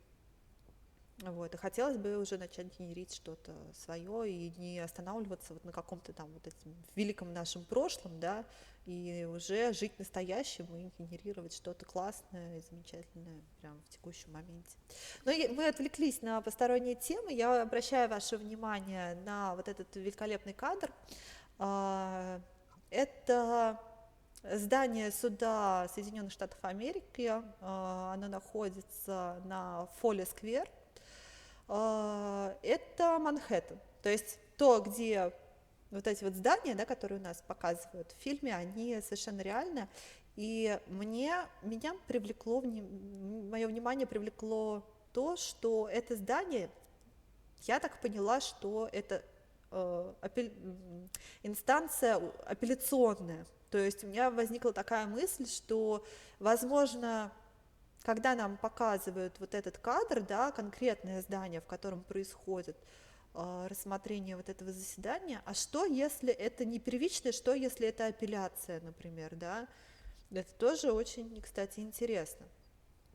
Но с другой стороны, может быть и нет, потому что в фильме делается очень сильный акцент на том, что адвокату там крайне скучно. А вообще всем, кто участвует в этом судебном разбирательстве, нестерпимо скучно. Как судья, если вы помните, да, вот это вот лицо, с которым он зачитывает судебный приговор, сторона защиты, но нам, кстати, не показывают сторону защиты, сторону обвинения. Мы косвенно уже по рассказам, а именно по рассказу вот этого самого пожилого человека, да, одного из двух товарищей, чьи имена мы узнаем в конце фильма, из присутствующих присяжных, как раз он говорит произносит эту мысль о том, что вы обратили внимание вообще, с каким лицом сидел адвокат, что ему было настолько все равно, что происходит с этим мальчиком, и его же не наняли, его представили на защиту только исключительно в силу закона, что вот адвокат он должен быть. Он не получит ни славы, ни денег от этого процесса, то есть он лицо крайне не заинтересованное в исходе каком-то благоприятном этого дела, то есть ему абсолютно все равно. И вот это вот здание нам показывает, и я хочу обратить на операторскую работу, да, то есть как можно вот не растекаться мыслью по древу и показывать, что вот, смотрите, наше правосудие такое. Юля, у меня только один комментарий. Ну ты копнула, конечно. Да, тут тоже. Я не знаю, я человек, который вот о таких вещах не задумывается. Ну, Я честно в какой-то момент подумал, господи, как же беден и скуден мой внутренний мир, что я вообще даже не славливаю таких метафор. Но это неплохо. Я как бы готов перейти в формат лекции, образовываться. На самом деле, можно еще один короткий вопрос? Вот нас здесь трое, есть четвертый человек, который смотрит трансляцию. Я предполагаю, что этот четвертому есть какие-то вопросы. Если не сложный человек, напиши кто-то, и чтобы тебе было интересно узнать. Извините, Да, Юль, кстати, перебил. если что, как оставлять комментарии на нашем стриме? Вот у нас на стриме здесь есть окошечко, я специально оставила. Это для того, чтобы мы могли читать ваши комментарии. Они, по идее, должны у нас здесь отображаться. И чтобы этот комментарий мы увидели здесь у себя в прямом эфире, вы можете прям зайти, залогиниться на Твиче, и, собственно, прям там в нашей трансляции в окошечке чата написать все, что вы думаете. Если вы хотите высказаться, то, пожалуйста, высказывайтесь. Вот. Или если вы хотите, чтобы ваше сообщение прозвучало в прямом эфире, вы можете отправить нам, отсканировать вот этот вот СМС QR-код. на короткий номер 3232. Да. Простите. И ваши сообщения будут прямо озвучены здесь в прямом эфире. Так вот, вот это здание, да, как можно с помощью камеры, с помощью операторской работы показать все великолепие, да, вот это вот величие правосудия, да, какой-то вот вообще, ну, мы сейчас абстрагируемся от Соединенных Штатов Америки, вообще в принципе, да, что мы привыкли все смотреть на правосудие как на какую-то высшую форму жизни, да, что вот там, именно в этой инстанции, особенно если это высшая судебная инстанция, да, что вот там-то закон восторжествует, да, и там к нашей проблеме отнесутся максимально щепетильно и внимательно. И здесь это здание суда фильма показывает снизу вверх, то есть камера идет, и нам постепенно она показывает сначала главный вход, потом медленно-медленно она движется вперед, и вот финальный кадр я остановила, вот сделала скрин в максимально высокой точке, да, где как раз видно Thurgood Marshall United States Courthouse, вот это название, да, которое вы видите. И мне стало, кстати, интересно, и я нашла это здание, как оно выглядит в реальной жизни. Вот так вот оно выглядит, то есть это реально, это Манхэттен, это Нью-Йорк, вот, то есть это действительно, причем это здание нам показывает вот эту вот шестиэтажную часть, колоннаду, которую вы видите на экране, и у этого здания есть пристрой в форме башни, и там 37 этажей в этом здании суда на центральной улице, у него адрес Центр-стрит 40, Фолли-сквер. Вот. Гражданский центр Нижнего Манхэттена в Нью-Йорке. Это здание было открыто в 1936 году, и оно как раз разделено вот на этот шестиэтажный цоколь и все-таки 31-этажная офисная башня. Ну, там считается, что шестиэтажный цоколь, да, и вот там как бы еще над ней вот эта надстройка 31 этаж идет.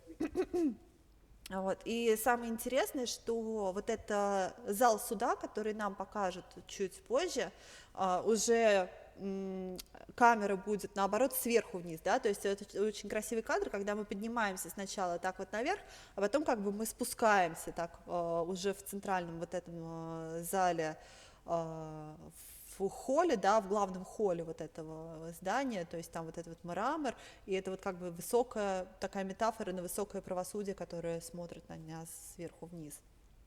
Ну, в общем, вот я просто делаю акцентик, да, такой на том, что здесь показано вот это восприятие, эта мысль, она без единого слова, это просто с помощью камеры сделано, да, и то, что, например, того же самого в фильме Михалкова «12», да, там сделано просто все очень грубо, то есть вот пока тебе не ткнут вот какой-то вот фразой актер, да, вот это вот так вот и не проговорит, то есть, ну, я не знаю, мне кажется, просто то ли он ориентировался на ту аудиторию, как по его мнению, которая бы не поняла, да, и формат какого-то интеллектуального кино был бы им не интересен, и они бы просто в кино не пошли. Потому что я хочу, кстати, отметить, что кассовые сборы были колоссальные у фильма «12». Сейчас я открою прямо посмотреть, чтобы вам не соврать, сколько это было. При бюджете в $2,5 миллиона кассовые сборы составили 7,5. Соврать. Нет, 7,5. 7,5 миллионов 537 тысяч 453 доллара в США. Вот. $53. Да. Я люблю Интересно. точность. Интересненько. Мне очень нравится, извини, пожалуйста, мне очень нравится, когда после перечисления всего этого ты говоришь, что особенно интересно, и ты такой, То сейчас есть до просто этого должен было быть просто какой-то вступление, да? просто жарко факт, да. Окей. Если честно, знаете как, мне кажется, что вот по поводу архитектуры зданий точно Дима хочет высказаться. Дим, тебе слово. Да кто по архитектуре? Я такие. Ну, не знаю. А вопрос такой, Юля, если ты вот это вот копала, а у Михалкова он за чей счет это снимал? Ну, за счет у него Да, есть это своя студия кинематографа, которая называется 3Т, дай бог не соврать, Да, там товарищество, это было. творчество, труд, оно расшифровывается. Я так понимаю, простота вот это вот, как сказать, заднего фона всего фильма, это в основном сделано, ну, как, исходя из бюджета все-таки попроще. Это сейчас можно из фонда кино там забабахать и любые виды там все сделать.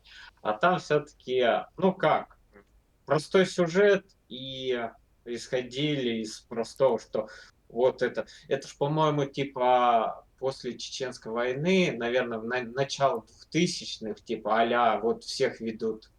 Я не знаю, как вот в американском фильме, там, наверное, они все-таки в этом здании там сидят, да?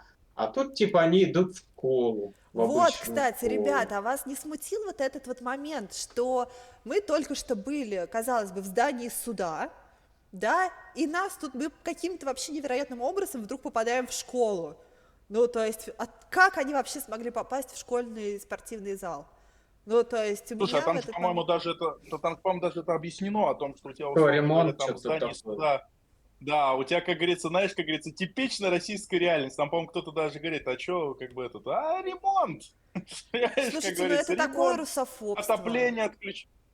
Да ладно. Слушай, понимаешь, мне кажется, русофобством это можно воспринять только в том случае, если ты в этих реалиях не жил. Как бы для меня это как бы данной жизни. Как бы ремонт, отопление отключают летом горячее на 3 недели, как говорится. Это просто как Вот, бы видишь, всего это наша лишь 3 недели. реальность. Всего лишь три Да, недели. и ты такой думаешь, блин, всего 3, слушайте, очень хороший код. Да нет, вполне школу, вот это вот все, это ж госструктуры, и обычно в случае каких-то, ну как сказать, ситуаций, и в помещение школы всегда берут там и стихийные бедствия, и какие-то там эти тоже используют территорию школы. Особенно если школа вдруг ну, не используется. Там, в принципе, это объяснено, типа лето, ну там где-то дети. Слушайте, ну я бы Ну, могла понять, если бы они там какие-то ну это беженцы, но не они прям. же только что их буквально показывали в зале суда, но просто я не представляю, в каком таком суде здание суда может граничить со школой, ну вот даже просто близко. Они же даже на улицу там не выходят, они как-то просто коридорами прошли. Ну, А потом эти может, это. кадры, когда они, извините, с лифчиками и со шприцами выбегают, это вообще какой-то кринж, по-моему. Ну, вот это да, кринж. Но тоже, если смотреть сюжет, как, я сомневаюсь, что если бы их запихнули в маленькое помещение суда, что они бы провели этот эксперимент там с этажами, где там дедушка ковыляет к выходу, там, ну, получается, один к одному территорию квартиры сделать. Слушай, ну Я вот думаю, в этот момент маленьком мне очень помещении. понравился. Надо отдать должное, что вот этот момент был поставлен круто. Смонтировать две квартиры, да, но просто им позволяло помещение, и они классно этот момент отыграли. То есть, когда А они пошли в не американском. секундомером замерять, да, они прям вот буквально вот одновременно, параллельно два события вот эти запустили, когда мальчик, да, который пытается там вытереть нож, выбежать из квартиры, закричать, и вот этот дедушка, который ковыляет к выходу. То есть здесь респект, вот эта сцена классная была сделана, но, опять же, у меня прям тоже был такой кринж, когда персонаж, сейчас скажу фамилию актера, помогайте, ребят, присяжный №1. Ну, У в меня каком, в плохо. какой версии? В какой версии? Маковецкий, Сергей Маковецкий, точно. Маковецкий, да. Да. И вот он, вот это, вот, знаете, когда он кричит «Я убью тебя!» И вот это еще так несколько раз повторяется. Это, ну, я понимаю, что это все нарочито, что специально делается акцент на том, что в реальной жизни мы так не кричим, да, но если мы хотим кого-то убить, мы просто подойдем, скорее всего, и кольнем, вот, то здесь это вот как бы неправдоподобность была подчеркнута, но, блин, не знаю, для меня в фильме «12» все слишком грубо, наверное, сделано. То есть все-таки хочется увидеть какую-то тонкую работу, какие-то такие подтексты, над которыми надо подумать, поразмышлять. Да, вот что вот здесь, а что вот там. Потому что вот этот самый смак, который в фильме «12 разгневанных мужчин», это же, ну, это настолько вкусно смотреть эту картину. Я говорю, что я прям останавливала и отслеживала каждый кадр, да, вот это вот красивое здание вот этого суда. Сейчас я вам покажу. Это больше похоже, как и вот это вот. Это Вот вот это это. русофобское, а у тебя вот это вот. Вот это вот самое, да, это здание, просто мне было интересно, как оно вот в этом. Вообще все началось с того, что, вы знаете, я почему начала вот рыть, вот как эти здания сами по себе выглядят. Я когда смотрела, там, знаете, была фраза, сейчас я вам скажу, работник СМИ, журналист, подходит к кому же? По-моему, он к Дэвису как раз, да, подошел, вот как раз архитектору, и он произносит следующую фразу. Они смотрят в окно, да, и он говорит, сейчас я найду, я себе сделала заметки на этот счет.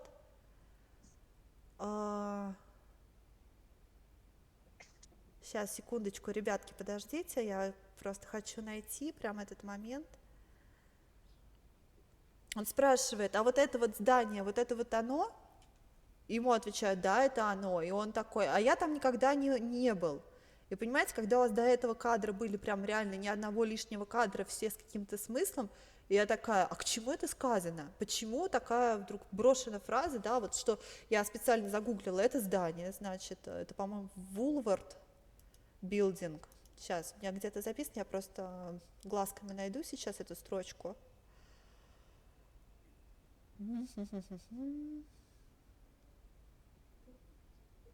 Так, вот. Вот этот архитектор, значит, присяжный номер 8, стоит около окна, размышляет в задумчивости, это еще до того, как они начали голосовать, размышляет над обстоятельствами дела, и вот этот журналист, присяжный номер 12, спрашивает у него, что он думает об этом деле. Журналист, кстати, заметьте, радуется, что им попалось дело об убийстве, а не о скучном ограблении или хулиганстве. Ну, то есть вы понимаете, да, то есть это прямо олицетворение такое. Я бы сказала, что здесь не конкретный журналист, а это прям вот сфера, да, вот такая, это целый пласт общества, которое вот журналистика и средства массовой информации вообще играют. И он говорит, что он никогда не бывал в Вулварте, а Woolworth Building – это самое высокое на тот момент здание до строительства Уолл-стрит 40, это который Трамп Билдинг, которое потом стало самым высоким зданием в мире. И на тот момент это самое такое помпезное здание, самое дорогое. Вот. Я думаю, а что же там не так, да, с этим зданием? Я начинаю гуглить. Ну, то есть здесь, почему он сказал, что журналист и вдруг никогда не был в таком потрясающем красивом здании? Что, да, что там не так? Хотя здание вроде торговое. Короче, я что нашла? Оказывается, в те времена зданием владела Барбара Вулвард Хаттон, американская светская львица, прозванная газетчиками «бедной маленькой богачкой» «Poor Little Rich Girl». Наследница торгового магната Франка Вулварта в детстве пережила смерть матери, что сказалось на ее дальнейшей жизни. 7 раз была замужем, имела всемирную известность. Многие завидовали ее успеху и богатству, но даже на пике популярности оставалась неуверенной в себе и позволяла мужьям эксплуатировать себя, часто выпивала, принимала наркотики и заводила любовников. Провела последние годы жизни на грани нищеты из-за своей наивности и безграничной щедрости. И до меня тут доходит, что вы можете представить, что это была шутка.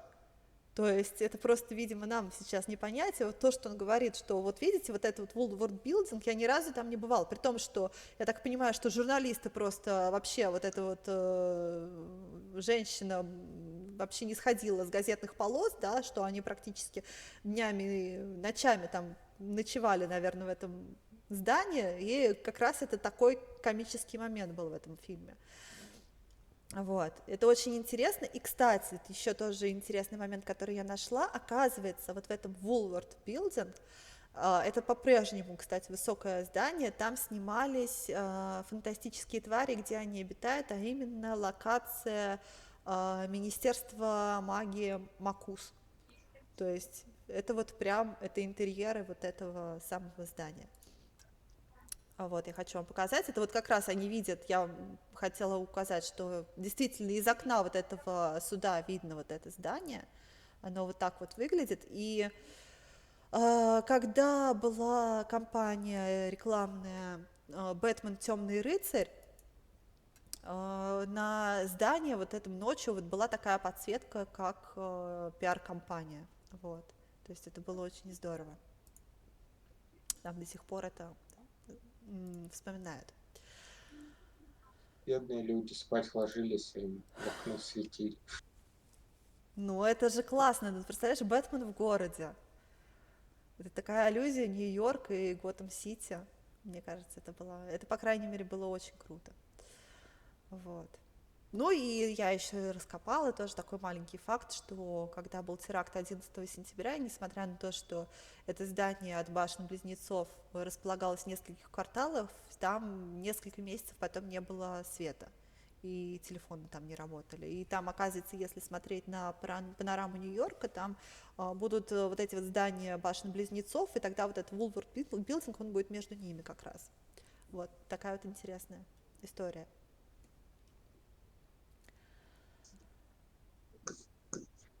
Ну и, кстати, Маяковский тоже бывал в Нью-Йорке и писал стихотворение про вот этот вот Вулвард и про барышню. Так, а теперь бы я хотела обратить ваше внимание на то, в каком порядке сидят присяжные. Нам показывают вот первые кадры фильма «Здание суда», и я обратила внимание, что ведь они все сидят по порядку. Ну, то есть, начиная прям 1, 2, 3, 4, 5, 6, 7, 8, и прям вот 12-й, вот этот журналист, вот он второй ряд. Вот. И очень было интересно наблюдать, в каком порядке они начали вставать со своих мест. Кто-нибудь заметил, кстати, когда фильм смотрели? Такой нервный смех.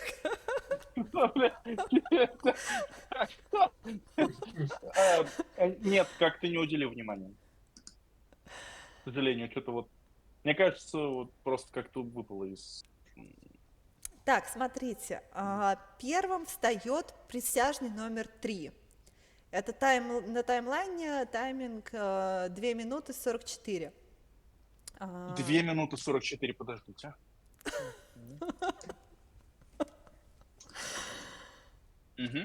Я должна сейчас вот так вот, да, сделать.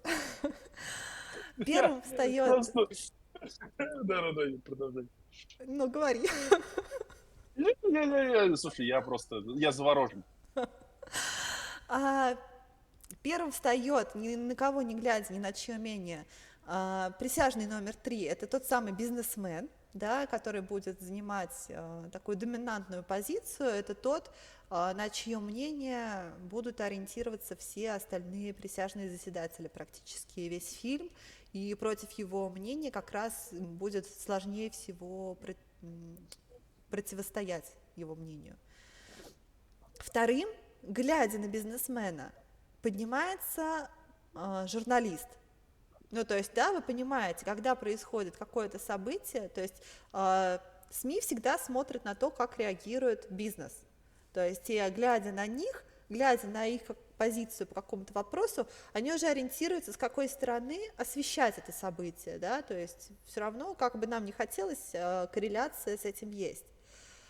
При этом работник, вот журналист, он все заседание откровенно зевает, то есть ему все равно, что происходит, главное, чтобы была сенсация. Ну, то есть это прям вот такие вот, это вот аллюзии, это все считываешь так, ну, прям очень круто. В это время заседатель номер 5 и номер 6, а именно 5-й – это житель неблагополучного квартала, и 6-й – это обычный маляр рабочий, да, вы понимаете. Они смотрят на бизнесмена, а потом смотрят на СМИ, ну, то есть на журналиста, но при этом они выжидают. То есть здесь тоже, да, то есть мы получаем газету, и обычный народ, они просто читают, но они пока выводов не делают, они смотрят, что же будет дальше. В это время, независимо ото всех, встает номер 8, это тот самый архитектор, да, который будет Дэвис, которого как раз играет Генри Фонда. Он, заметьте, он вообще, он не глядя ни на кого, то есть он весь фильм сидит, Там показано прям, что он полностью в задумчивости, он полностью в своих мыслях, он полностью поглощен судебным разбирательством, которое, я замечу, идет, по-моему, 6 дней. Там в фильме он делает акцент, что он 6 дней ходил на вот эти разбирательства, и он анализировал и думал, что же здесь не так, он сопоставлял факты. После этого, когда встает Дэвис, тот, который присяжный номер 1, он тренер детской спортивной футбольной команды, он оглядывается на человека, который открывает дверь, вот этот товарищ, который стоит около дверей. И то есть он, собственно, тоже не глядя ни на кого, то есть он вообще, показано, что спорт, он идет своей дорогой, да, то есть он особо вообще ему до фени, да, там все, что происходит, ему главное своя вот эта тематика, да, какие-то свои достижения и все такое. Я так это прочитала. И потом, глядя на бизнесмена и на журналиста, поднимается внимание кто? Брокер. И потом владелец недвижимости. То есть, да, вы поняли, не надо объяснять, да, то есть как работает Уолл-стрит, то есть они смотрят котировки, смотрят на средства массовой информации, смотрят на бизнес и делают свои прогнозы, глядя на этого, и уже на них же ориентируются владельцы недвижимости. После этого одновременно поднимается присяжный номер 7 и номер 11, а это торговец и истинный патриот, а затем остальные уже, это как раз житель неблагополучного квартала, клерк и вот этот самый пожилой вот этот дядечка, который там был. Как он, пенсионер, как мудрый старец, мне кажется, вот такой образ мудрого старца там. И последним встает рабочий маляр. То есть, и понимаете, и в этот момент, а я хочу заметить, что на просторах русскоязычного интернета я так и не нашла. То есть везде вот эта вот мысль говорится так, что, мы где-то, да, мы что-то читали, что-то слышали, что как будто вот тот состав присяжных заседателей, который показан в фильме, он типа олицетворяет американское общество того времени. И у меня просто такой, инсайт, да, был просто в этот момент, и я просто смотрю, я понимаю, что нифига, ребята, это никакое не американское там, да, или неважно какое общество, это в принципе то, как функционирует абсолютно любое общество, вот прям вот эта социальная динамика в глобальном масштабе, и она просто представлена будет вот в этом фильме, вот прям от первого кадра и до последнего, прям до завершения этого фильма. И я обратила внимание на транзакции, какие они общаются, и там прям вот эти вот пары, они формируются, то есть, например, там прослеживается четко пара, это клерк и бизнесмен, они всегда коммуницируют в паре, и причем бизнесмен, он всегда с такой позиции покровительственный, да, я уже не первый раз на таком слушании, у меня есть опыт, да, там, и вот он там с такой покровительской точки зрения, да, вот он так рассказывает, дает какие-то рекомендации этому клерку. А клерк, он наоборот, там прям показано, как он такой еще маленького, и за счет того, что вот весь сжимается, и так еще подобострастно смотрит, вот этот вот он еще очечки, это вообще, это просто гениально. И он смотрит, да, ой, вы знаете, а мне просто интересно побывать на таком заседании, посмотреть, чем же это все закончится. И знаете, и он всегда смотрит так снизу вверх, заискивающе. И то есть, понимаете, это прям такая аллюзия на вот это общество, то есть они действительно коммуницируют в паре. Потом обратите внимание на то, как они сидят, сейчас, секунду, как они сидят за столом, я не знаю, получится у меня поймать этот кадр, я, по-моему, отдельно запечатлела, они сидят по порядку, типа по порядку за столом. Это вот одна сторона, сейчас попробую найти, мне казалось, у меня было здесь две. В общем, смотрите, по одну сторону стола сидят вот этот клерк, бизнесмен, брокер, гражданин из трущоб, маляр. И вот это вот, кто спиной ко мне, я, честно сказать, что-то не помню. Мне кажется, что здесь торговец был, но он, наверное, просто снял свой полосатый пиджак, в котором он был. А по другую сторону стола, вот напротив как раз клерка, сидит журналист. И то есть они даже сидят так, что журналист, он смотрит на бизнесмена и на брокера. но еще на вот представителей вот обычных профессий, и он просто наблюдает за ними. То есть, потому что все сидящие дальше, они не интересны журналисту как таковые, а там именно сидят патриот, вот этот пожилой гражданин, мастер часовой, который мигрант, и там, кстати, коммуницируют, там еще есть одна пара, которая коммуницирует между собой, это патриот и иммигрант. То есть, и если вы заметите, у них как раз вот эти вот темы, как раз они, у них трение происходит между собой, то есть, да, то есть первая фраза, которую они говорят в этом фильме, что мигрант спрашивает, а что, нас закроют? И патриот такой, да, естественно, закроют, а ты как думал? Ха, ты что, не знаешь, что ли? Да, это наша великая держава, да, еще бы я нисколько не сомневался в том, что они так сделают. И то есть, и вот этот лейтмотив, то есть, этот персонаж, он не представлен не как владелец гаражей недвижимости, а он именно как патриот именно там фигурирует, потому что он вот с этой позиции высказывает практически каждое свое суждение в фильме. А тот, который часовых дел мастер, он везде, он как часовых дел мастер проскальзывает только в одном единственном диалоге, где журналист говорит, что ой, у нас работа такая творческая, вы знаете, там вот он показывает, что у нас посреди офиса встает главный бухгалтер и там произносит какую-то речь, да, какую-то шутку, и все такие смеются, и такая творческая черта должна быть у каждой профессии. А у вас что, не так, спрашивает он у часовых дел мастера? Тот отвечает, что нет, это я вообще-то часовых дел мастер, у нас приветствуется точность, да, у нас не бывает такого движа, как у вас, и не допускается, да, таких творческих каких-то порывов в работе. И это ведь единственный момент, где он выступает вот как по профессии, да, во всех остальных кадрах этого фильма он именно как иммигрант, он постоянно будет поправлять остальных присяжных, когда они будут говорить неправильно. Ну, особенно там есть очень классный момент, когда патриот говорит, он про мальчика этого говорит, он даже не говорит по-английски, и этот его говорит, и он там делает такую поправку, что вот этот товарищ, он употребил неправильно времена, и это прям это прям вот было очень красиво, вот. Просто это вообще очень классно наблюдать, когда аргументы одного из персонажей бьют, они же в процессе какого-то обсуждения сами же себя бьют, да, своими, опровергают то, что они говорили ранее, то, на чем они строили свое убеждение до этого. Вот. Ну, давайте скажите что-нибудь. Чувствую, что я в таком монологе.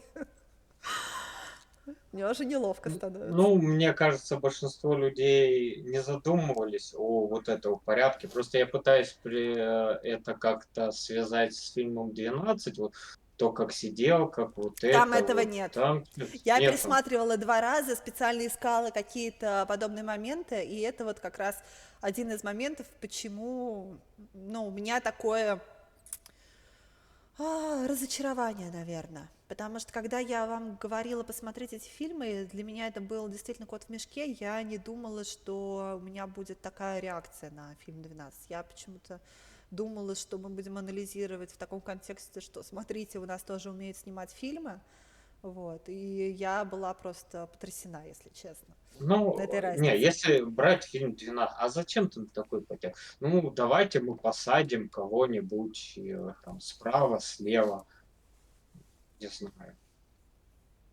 Но просто, понимаешь, мы говорим о том, что в фильме «12 разгневанных мужчин», и в пьесе, давайте говорить вообще изначально о пьесе, потому что в пьесе представлены ровно точно такие же персонажи, которые представлены в фильме. И нужно отдать должное, это театральная постановка, и поэтому в театральной постановке не может быть чего-то лишнего, там любая мелочь, она играет определенную роль, да, если у нас на стене висит ружье, оно обязательно в этой пьесе должно выстрелить. И здесь действительно показано, как функционирует общество, здесь действительно представлены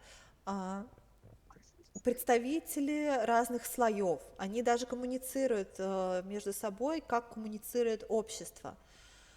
При этом в фильме у Михалкова я просто прям вот взяла, выписала себе персонажи, не то, как они обозначены, там где-нибудь на Википедии или еще где-то, да, вот как там они заявлены, Я просто выписала по ассоциациям, какие у меня возникают по этому персонажу. Ну, то есть какая-то профессия или какая-то его доминантная черта. И я пришла к удивительным выводам. Смотрите, если мы пойдем вот от первого до последнего, фильм «12 разгневанных мужчин». Кто там представлен вообще в качестве судебных разбирательств? Интеллигент. Это мы будем, если что, дисклеймер, я произношу не то, в каком порядке они заявлены как судебные заседателя, а в том порядке, как они меняют свое мнение. То есть первым идет интеллигент, потому что он первый поднял руку за невиновен, да? Второй пенсионер, потому что он присоединился. Интеллигент, пенсионер, простолюдин, эмигрант, клерк, рабочий, торговец, журналист, спортсмен, патриот, брокер, бизнесмен. Это оригинальный. Теперь фильм «12». Ученый, интеллигент-еврей, пенсионер-украинец, артист, преподаватель, грузин-хирург, золотая молодежь, инженер-строитель, бизнесмен, таксист-националист-украинец, демократ-правозащитник, художник, военный пенсионер. Ну, то есть вы чувствуете разницу? Если в первой картинке у нас действительно разные слои общества, то во второй как будто в наше общество исключительно состоит из интеллигенции. Просто она разная. И в этот момент я такая, блин, ну это такая ложь, ну, с учетом того, что у нас вообще сейчас средний класс отсутствует как таковой, да, как бы это мне кажется, это политический госзаказ. Вот честно, мне прям вот в этот момент я просто убедилась в этой мысли, которая, она, если до этого где-то витала, вот рядышком вот так вот, что обрати на меня внимание, тут мне просто вот стало это практически очевидно. И еще я хочу сказать, что представитель вот этой золотой молодежи, который, если вы поняли, о ком я говорю, это персонаж Юрия Стоянова. Это было вообще некрасиво, потому что, чтобы вы понимали, этот персонаж – карикатура на реального человека. И реальный человек – это, сейчас я скажу, директор, генеральный или не знаю, ну, в общем, кто-то из топ-менеджмента телеканала РЕН-ТВ. Это тот товарищ, у которого личная неприязнь с Михалковым. Ну, вот у них там какая-то в реальной жизни какие-то терки, и Михалков реально вот, ну, как бы просто вот это уровень, да, как бы самосознания человека, что он не придумал ничего лучше, чем вот в такой фильм просто вставить карикатуру и высмеять максимально, прям вот, чтобы этот персонаж словил максимальную. Но он же, по сути, он самый главный антагонист вот этого фильма Михалкова. Не Гармаш, который толкает вот этот вот замечательный монолог про то, как он сына довел до самоубийства, и там непонятно еще, чем закончилось. Это вот папа не надо, это тоже, господи, зачем ты показываешь это? Понятно, что это есть, блин, в каждой второй семье у нас, но не надо это, блин, ну как бы, ну если ты это показываешь, ты какую-то мораль, какой-то моралитет, ты вывод сделай, что, ну, что, может быть, так не надо к своим детям относиться, потому что я больше чем уверена, что все, кто посмотрел этот фильм, такие, о, я узнал себя, ну, это настолько романтизированный образ, что, о, да, я буду продолжать в том же духе, я так, это очень было плохо, вот, и мне кажется, если мы посмотрим критику, то везде говорится, что главный антагонист в российской экранизации – это персонаж Гармаша. Ну, мне так не кажется. Мне кажется, там столько яда выбрасывается в сторону вот этого горе-журналиста, который, знаете, что, ой, мама, сейчас будут показывать по телевизору маму, и, знаете, он такой детской походочкой на мягких ножках бежит вот к этому телевизору абсолютно по-детски. Ну, то есть там каждый кадр, который сделан, настолько издевательский какой-то. И причем, ну, я не понимаю просто, зачем? Просто зачем это сделано? Ну, захотел он обкакать его, он это сделал. Ну, вот Все, что это его фильм, да.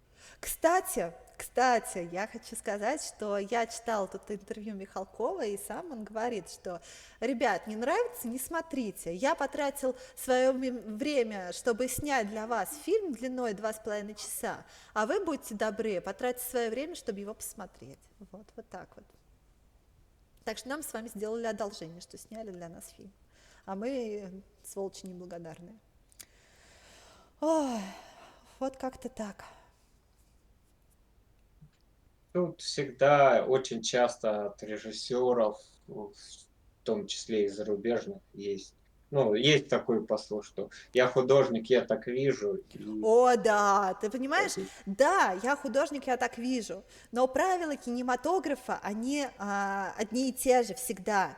То есть то, как надо снимать фильм, то, как нужно ставить камеру, какие-то моменты драматургии, да, они всегда неизменны. Те фильмы, которые работали, да, например, если вы обратите внимание, да, как мы смотрим фильм «12 разгневанных мужчин», там временами такой саспенс просто возникает, ты просто иногда вскакиваешь вместе с ними и просто смотришь в экран и думаешь, боже, что же будет дальше? Ты реально вовлечен в эту историю, ты сопереживаешь этим персонажам. Чего нельзя сказать о фильме Михалкова, когда ты просто, ну да, там, ну тебе какие-то флешбеки показали, вот даже, вот смотрите, даже момент с ножом. Я знаю, что там вообще по-хорошему надо разобрать, наверное, три момента, да, то есть как проходит голосование анонимное, сцену с ножом и у меня была мысль, я ее потеряла. Третий момент. Как раз когда вот они вот эту квартиру, они измеряют, сколько они будут бежать, да, то есть вот эта вот походка. И я думаю, что мы какие-то моменты просто на словах, да, вот в это погрузимся, но с ножом я прям сделала кадры. Прям выбрала и себе их записала. Обратите внимание, как это сделано у Люмета. Сейчас, секундочку, я найду, как это сделано. Так, вот кадр номер раз. Они сидят. Так, стоп, это не совсем то. К этому я вернусь. Нет, это вот здесь. Вот видите, это будет пара брокер и архитектор, простите. И архитектор. И смотрите, брокер говорит, видите этот нож? Это уникальный нож, это главный аргумент на судебном разбирательстве. Он говорит, это вообще главный аргумент, что другого такого ножа не существует, и точно такой же нож был у мальчика, и поэтому он убийца. Персонаж, так, ребят, я куда-то переключилась, пардон. Персонаж Генри Фонды смотрит на него вообще спокойно, то есть вообще ничего не предвещает, ничего абсолютно.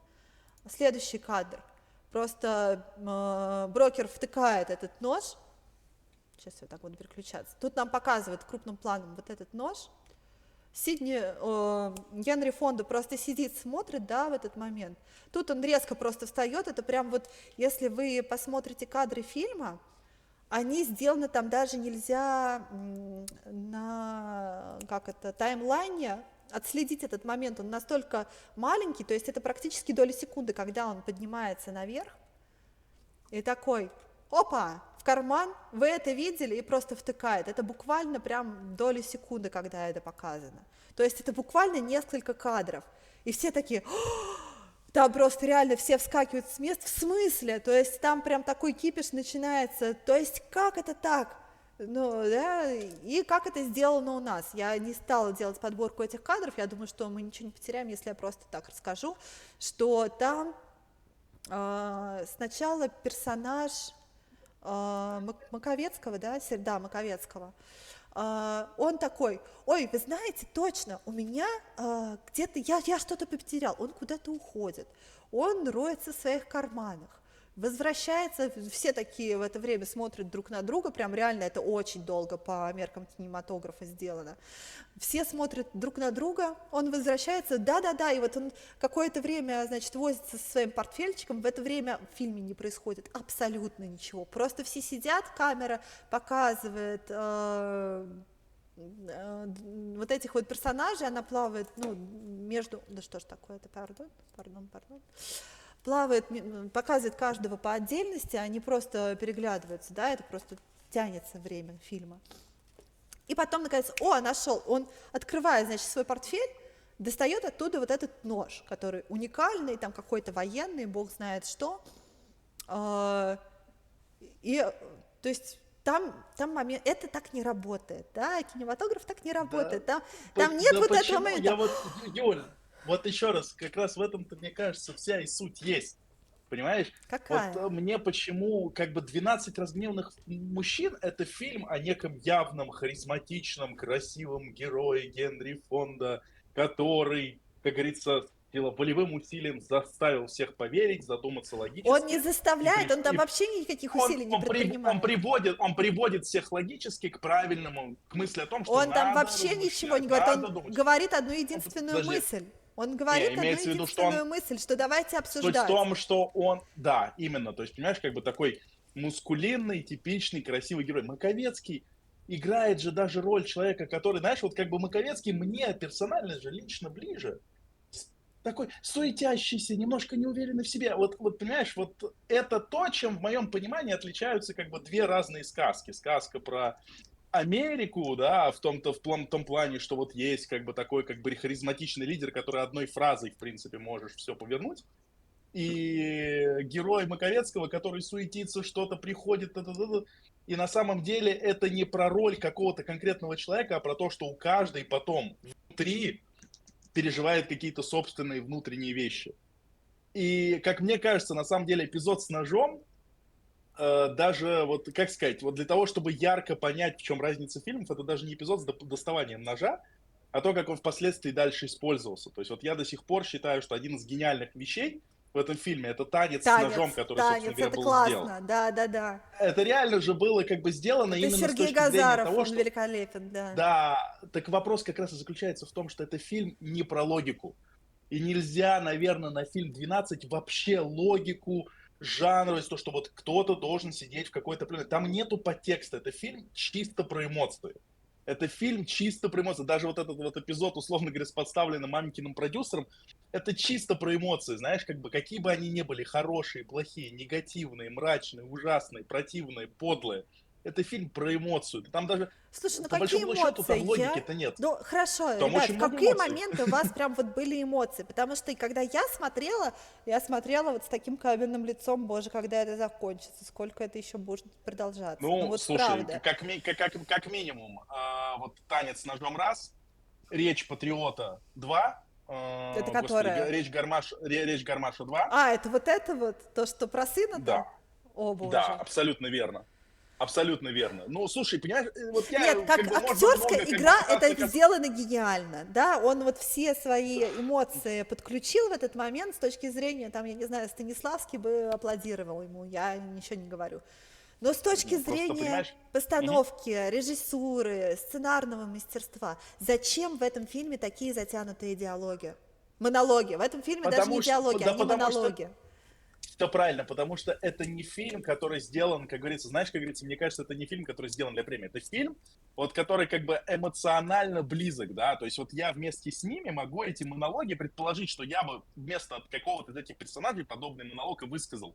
И я не буду задумываться на тему, условно говоря, кто напротив кого сидит. Я реально могу ощутить вполне конкретные ситуации, с которыми я сталкиваюсь в жизни, потому что мне вот это близко. Вот это как бы вот логично. То есть вот я бы скорее сжирался про фильм «12», если бы там была четко выстроена логическая конструкция, кто-то пришел и такой, так, вот смотрите, вот раз аргумент, два аргумента, давайте подумаем, три аргумента, четыре аргумента. Там это все идет на самом деле вот как-то фоном. Ну вот ты Знаешь, как понимаешь, говорится, просто чтобы уж совсем в абсурд не вводить. я тебя немножко перебью, просто у меня сейчас Мгм. такая мысль возникла, то есть моя главная претензия какая? То есть Михалков считает то, что я говорю о том, что он великолепно, скорее всего, знает, да, как снят фильм «12 разгневанных мужчин», потому что он в свое время его очень хорошо изучал, я больше чем уверена, что он все прекрасно там понимает.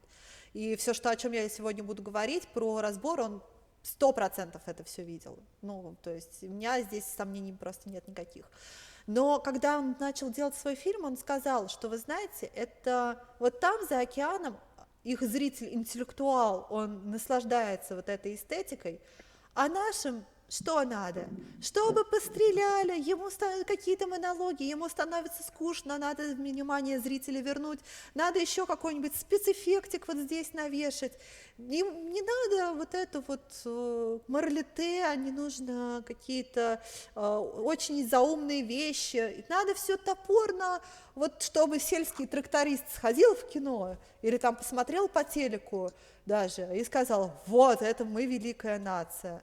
И все, Ну, там нет, собственно. ну, у него не было же речи про именно мы великая нация, да, как бы у него нет такого лейтмотива, то, что мы великая Ну, нация. я Но не в говорю целом, о в том, что принципе, он я согласен. транслирует эту мысль, я говорю о том, что считывает зритель. Я, опять же, основываюсь на том, что я читала вот эти мнения, потому что мне очень тяжело смотреть этот фильм. Ну, прям вот я страдаю. Возможно, да.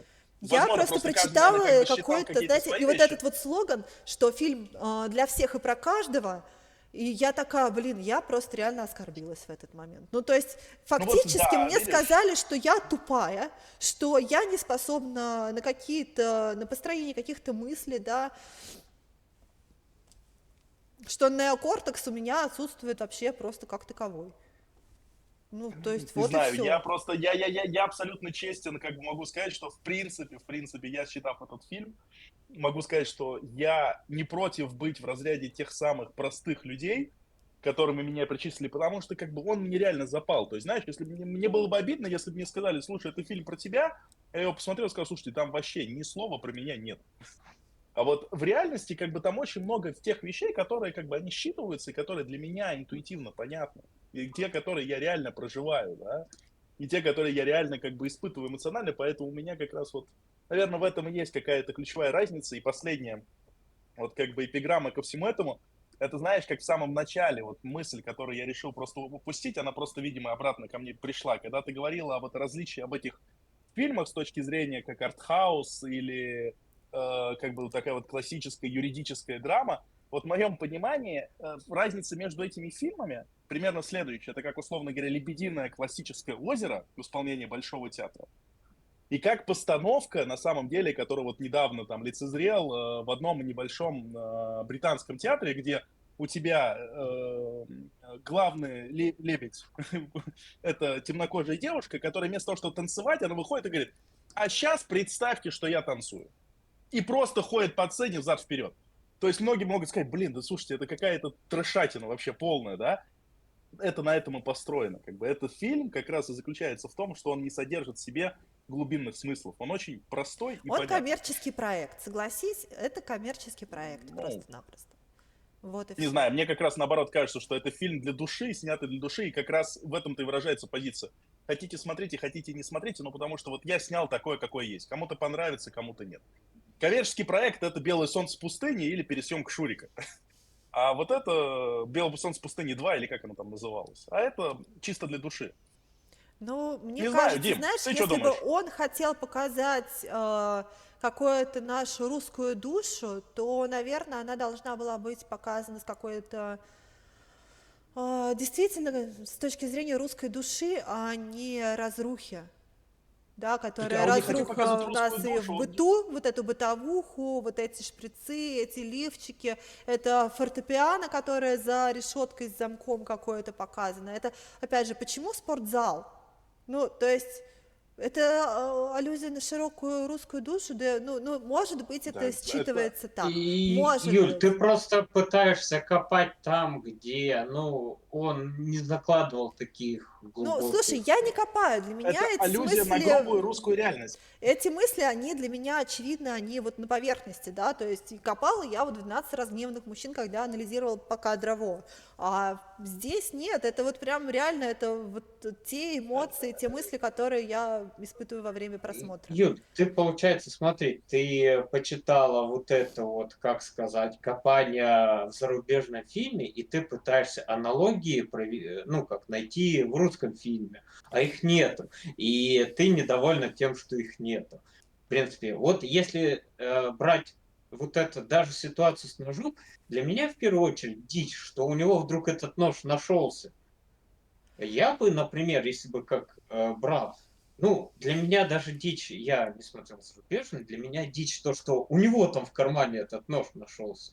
Я бы обыграл эту ситуацию, что в 2007 были мобильники, что вот посмотрите, вон такой же самый нож продается вон в интернет-магазине. Да, я Для тебя меня поняла. вот Смотри, это я тебе первое объясняю впечатление. сейчас. Да, давай, говори. Да, А, Дим, но мне кажется, что как раз мобильник здесь бы не пришелся к месту, знаешь почему? Потому что это аллюзия на, условно говоря, знаешь, как говорится, грубую русскую реальность. Мне кажется, здесь вообще ни слова про душу нет, здесь как бы очень про ну, нашу опять любую же, бытовуху. что человек таскает с собой холодное оружие, это, ну, не знаю, это для меня вообще дичь в портфеле холодное оружие. Понимаю, ножик Ну, перочинный в кармане, Дим, но я тебе холодное оружие. объясняю. Давай я Это немножко ладно. тебе... Сейчас ты все Это поймешь. первый момент. Это следующий. Насчет затянутости. Затянутости он хотел показать, что типа тут очень много сомнений. Потому что сомнения, они вызывают, ну, они требуют размышления.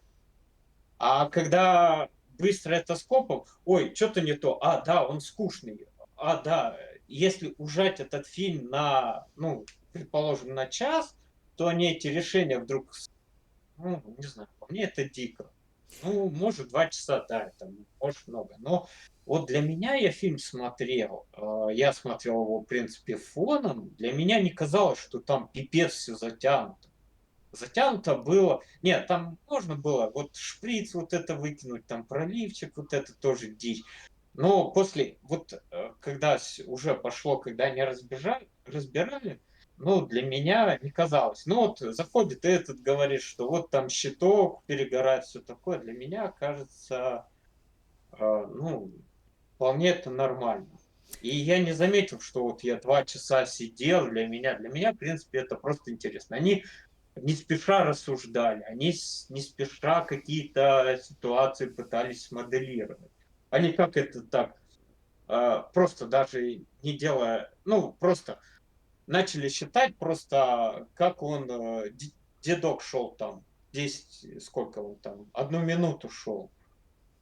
То есть они это все собрали, что то вот это вот все там попросили, там что то и начали вот это считать. То, что по крику этот зашел, сказал: "А что вы тут кричите?" Там они начали мешать. Для меня это все, ну, вроде как более-менее там гладко идёт. Да, это для тебя гладко по той простой причине, что этот момент, он полностью взят с оригинального фильма. То есть смотри, сцена с ножом и сцена там, где они считают количество шагов в секунд, это прям, это тот каркас, который, ну, считается неизменным, да, то есть поскольку ты экранизацию делаешь, это ключевые сцены, они должны быть. А в английском Поэтому фильме смотри, как они смотри, считали? давай с самого начала. Ты начал с ножа. Ты говоришь, почему, вообще откуда у него в кармане возник этот нож. Смотри, как звучит эта сцена в оригинальной пьесе. А, Нож является, запомни, он был, кстати, вспомни, он был на всех афишах. Нож – это уникальный нож, который у торговца в том квартале был в единственном количестве, там говорится. То есть обвинение доказывает, что у подсудимого не было шанса купить этот нож где-то в другом месте, ну, другой человек купить бы его не мог. И поскольку у подсудимого, по-моему, даже этот нож не нашли, там знаешь, какая история? Этим ножом убивают отца, ну вот этого, да, потерпевшего, на месте преступления, я не помню, находят или не находят этот нож, а паренек, у которого был этот нож, у него объясняют, что у него была дырка в кармане, и этот нож у него вывалился.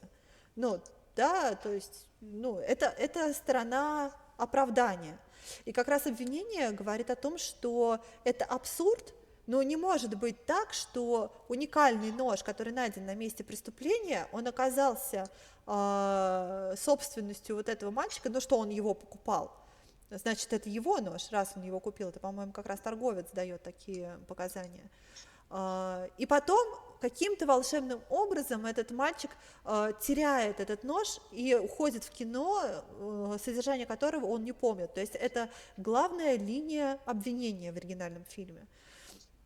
И поэтому этот как раз аргумент вызывает такой шок, что когда персонаж Генри Фонда на долгий спич об уникальности этого ножа резко достает из кармана второй такой нож и просто втыкает его в стол рядом, да, и там такая реакция сразу. Ее не было бы. А он потом объясняет: ребята, мы же тут 6 дней уже сидим на этом судебном разбирательстве, и я просто интереса ради пошел вот в этот квартал, в котором произошли все эти события, и я там прогулялся.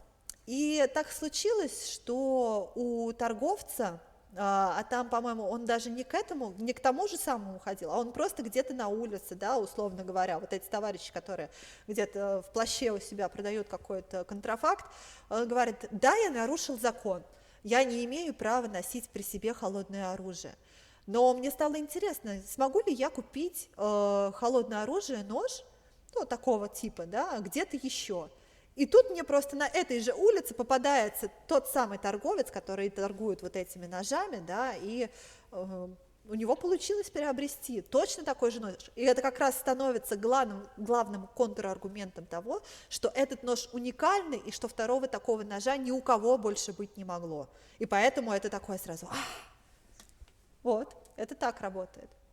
И этот момент абсолютно не работает у Михалкова, потому что Да. здесь вот эта возня с ножом, какой-то ключ от портфеля, потом он достает этот нож, и потом, знаете, вот эта вот рекламная вставка нашего отечественного военно-промышленного комплекса, который делает такие офигенные уникальные ножи, потом как этот нож просто, как это, product placement, бумага Снегурочка, да, посмотрите, какая у нас нежная бумага, что она аж протыкается ножом.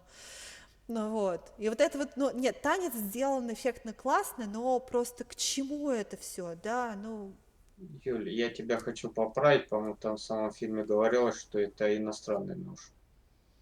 По-моему, там кто-то... Нет, это как раз наша разработка, что, ну, в общем, там такая патриотичная речь сдвигается на эту тему, что ты прям такой: о, боже мой, опять нас Ну, и пытаются в почему-то чем-то у меня убедить. и я только вот запомнил то, что просто нож супер, ну, что он военный, что он очень, ну, как, очень хорошо режет, хорошо протыкается. А вот что, вот Да, это и, я кстати, во время не танца вы запомнил. заметили вот эти вот звуковые эффекты, что ты аж слышишь, как вот этот нож просто разрезает воздух, это явно, что было наложено после, это как спецэффекты, ты такой: о боже, ну да, конечно. Я бы удивилась, если бы здесь было сделано иначе. Ну, Вот. все-таки, мне кажется, ну, именно у Михалкова это дар в сюжете, что он вдруг этот нож находит у себя в портфеле. Но, понимаешь, это не вдруг, это по постановке, это по театральной пьесе так должно быть. И оно действительно, оно вызывает вот этот саспенс и вот этот вот вау-эффект. То есть это настолько прям точно по фразам сделано, то есть это очень круто работает. Это как раз один из самых крутых и эффектных моментов этого фильма на самом-то деле. Вот, дальше про что? Я сейчас пытаюсь понять. Не знаю, друзья, я на самом деле вас слышу, понимаю, но, наверное, действительно какой-то там, может быть, чуть разный бэкграунд. Я просто реально помню там истории, они абсолютно реальные со мной происходившие, что, условно говоря, у нас дети, как бы ребята-подростки носили ножи в школу. Почему? Как сказал там один из моих товарищей, когда принес нож в школу в 9 классе, от лохов отбиваться. Да, то есть, условно Баташев, говоря, что ли? примерно так. Не, мальчик вообще как бы совсем абсолютно безобидный, сейчас фармацевт, как бы замечательный, как бы молодой человек. Это жизнь была такая, то есть, понимаете, я честно вам могу сказать, что я могу представить себе ситуацию, когда у меня вот даже после 2000-е годы, как бы, может быть нож с собой в портфеле. Но, наверное, просто по-разному считываю. Друзья, я искренне прошу извинений, с вами безумно интересно и безумно приятно, но я, к сожалению, должен вот сейчас переключиться, у меня там есть Ладно, еще окей, ряд давай, запланированных пока-пока. вещей. Да, пока-пока. Так, сейчас я отключу. Сейчас, пока минуточку, я заставку, пожалуй, переключу вот так вот, чтобы немножко нас сдвинуть.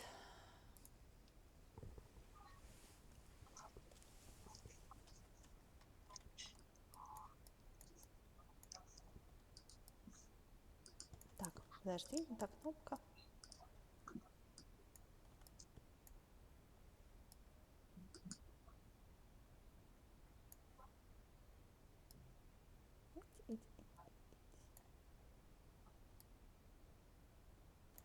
Так, и вот это вот все мы сейчас на весь экран. А это мы пока отключаем. Так, все. Все, я готова дальше продолжать беседу. У Ну меня так тоже вот, где-то минут 15. Да, я буду это. да, но мы сейчас быстренько, да, пробежимся уже. Потом смотри, Ну, сцена, ну, я сейчас пытаюсь просто по твоему вот этому, по твоей речи, да, прям по пунктам пойти, все твои вот эти обвинения.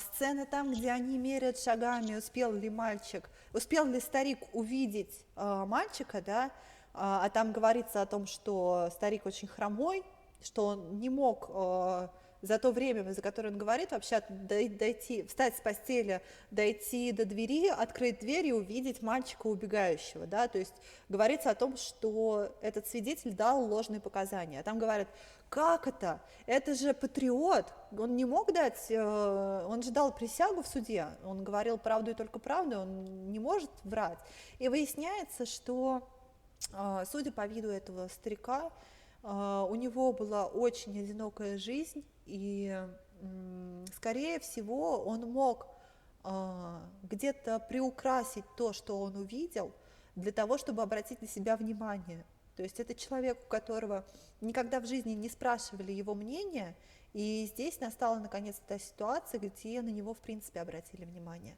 И там тоже в этом фильме проводится такая классная параллель вот с этим вот товарищем. Вот я этот кадр выбрала, да, вот этот крупный план, и он же рассказывает свою историю потом. Он говорит о том, что, ну, вот это как раз вот он обратил внимание на вот то, что у того старика, у него порван рукав, да, у него расходится, и он такой, ну, как это, он же, неужели он в таком виде мог прийти в суд, да, говорится. И там, он говорит, я подумал, что, наверное, он просто небогато живет, это единственный случай, когда ему довелось вообще блеснуть своим умом, да, и вот они там это вот замеряют, то есть это прям ключевой такой кадр этого фильма. Потом ты говорил про затянутость. И то, что у Михалкова сделано так, что как будто эти диалоги, они прям реально какие-то философские, знаешь, демонстрируют какую-то глубокую мысль, да не то, что философски, что но они как будто затянуто, что они уместны. рассуждают, они пытаются рассуждать. Ну, Слушай, в некоторые том-то и моменты дело, что есть они не глупые. рассуждают. Знаешь, там как идет? Там, если ты обратишь внимание, говорят, ну давайте мы там проголосуем еще раз. Они, например, там как-то голосуют или еще что-то. Потом как-то такая небольшая подводка, какой-то триггер срабатывает, и один из персонажей просто начинает рассказывать свою историю жизни, какую-то офигительную, которая к делу вообще никакого, по большому счету, отношения не имеет, как про того вот, знаешь, террориста, горе-террориста, да, который там дедушка какой-то, который, по-моему, в игровых автоматах проиграл свою зарплату и ушел в микрофинансовую организацию за своими, ну, взять денег, да, взаймы. Вот, и его история там рассказывается. Но вы понимаешь, и потом вот этот, он говорит, ну, то есть ты такой, ну, а мораль-то где? И даже сами персонажи фильма, им приходится вот этот костыль вставлять и говорить, что а вы, собственно, к чему это сказали-то вот сейчас? И там вот заметьте, эта фраза «к чему вы это сказали сейчас», она дается практически после каждого такого монолога. То есть ты не понимаешь вообще, к чему это было сказано. Каждый раз нужен вот этот костыль, который тебя переведет из пункта А в пункт Б. Ну, то есть, понимаешь, моя претензия, я понимаю, что с точки зрения обычного зрителя это может выглядеть как бы норм, но, понимаешь, я, прочитав книгу по сценарному мастерству, я с уверенностью могу сказать, если у тебя диалог или монолог, неважно, в фильме, который, если его убрать, в твоем фильме не поменяется ничего, значит, этот диалог лишний, его надо убрать, не затягивая вот эти вот моменты фильма. Понимаешь? Ну, я просто эту тему изучаю, потому что я мастер в подземельях и драконах, да, поэтому я вот в эту тему так... И я максимально стараюсь, когда я вам пишу приключения, я прям держу это у себя в голове, и реально я свои сценарии переписываю, у меня они не пишутся, они у меня переписываются реально, потому что это каждый раз, это вот взгляд, так, вот это, если я уберу, вот это вот нужно убрать, ну, то есть это просто такая самоцензура, которая, ну, у тебя в голове всегда просто. И как вот эти вот диалоги, я могу объяснить, почему это все сделано так, как сделано у Михалкова. Это 2007 год, когда была мода на экранизацию, знаешь, когда выходит вот полнометражка, и потом на телевидении запускают еще сериал по уже отснятому материалу, да, чтобы вот это говно, которое наснимали, чтобы его не вырезать и выбрасывать из фильма, а чтобы его тоже монетизировать и как можно подольше вот это вот впихнуть экранное время, чтобы этим подольше занять. И то есть здесь, ну, это еще один аргумент в пользу того, что фильм «12» — это исключительно коммерческий проект. То есть он сделан просто под сбор бабла. И им, кстати, это им удалось. Я хочу сказать, я для чего вам озвучивала эти цифры. Окупаемость, так, если 13 поделить на 2, ну, считайте, в 6 раз окупил себя этот фильм. Ну, нифиговая такая рентабельность. Мне кажется, это он достиг своей цели. При всем, вы знаешь, его, я сейчас про Михалкова говорю, я больше чем уверена, что он прекрасно понимал, что он снимал. Это просто, знаете, это такой бизнес, и, как сказать, слово... не знаю, он настолько свысока как-то, знаешь, ну вот, ну этим сойдет, типа, вот этому зрителю, он неприхотливый, ну, схавает, и так схавает, вот, и вот это меня прям, оно прям, меня весь фильм, вот это ощущение не отпускало, и мне прям это очень сильно меня царапало. Вот. Я понимаю, пока готовилась, опять же, к этому выпуску, я специально, зная о том, что такой замечательный кинокритик, кстати, почитайте его работы, у него очень много статей в журнале «Искусство кино», это культовый журнал в мире кинематографа у нас, Лев Карахан. Он написал очень большой труд, я бы сказала, там очень большая статья по поводу творчества как раз вот этого фильма «12», его сравнение с вот этой вот версией, да, оригинальной, скажем так, идея фильма откуда была взята, но там он, знаете, он поет такие дифирамбы фильма «12», но я заметила, что у нас в мире критики, наверное, неуместно говорить про Михалкова плохо. Я не знаю, я не могу понять, с чем это связано, но у нас либо ничего, либо исключительно хорошо. Вот, поэтому, ну, не знаю. Я вооружилась листком и ручкой, я реально перечитывала эту статью, думаю, ну, окей, ну, человек более опытный, да, вот в этом во всем он разбирается. Я сейчас просто выпишу те мысли в этой статье, которые есть у него, и просто попытаюсь сама доработать, где-то поищу информацию, где-то, ну, как бы подтянусь. И вы знаете, у меня листок остался чистый, когда я дочитала эту статью до конца. Кроме вот каких-то, знаете, вот что да, у нас русская душа, что для русского человека закон работать не может. Почему не может? Мы что, какие-то, ну, дегенераты, что ли? Ну, вроде как нет. Ну, то есть, если все наладить, будет работать точно так же, как в любом другом обществе.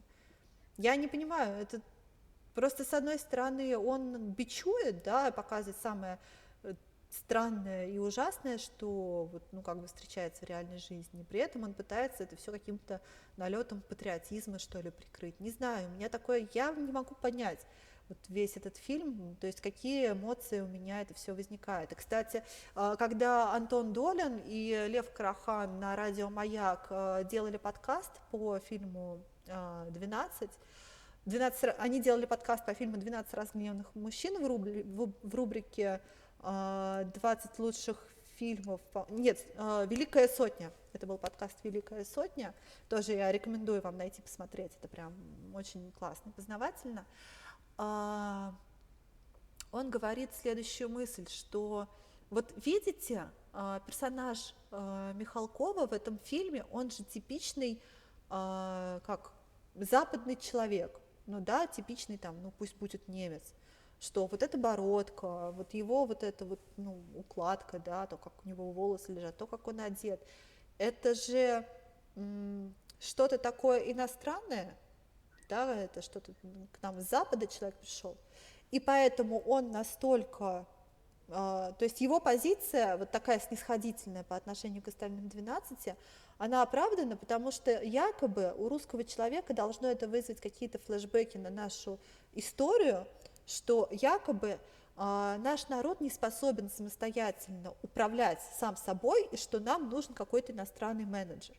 И я тут в этот момент просто такая, блин, что?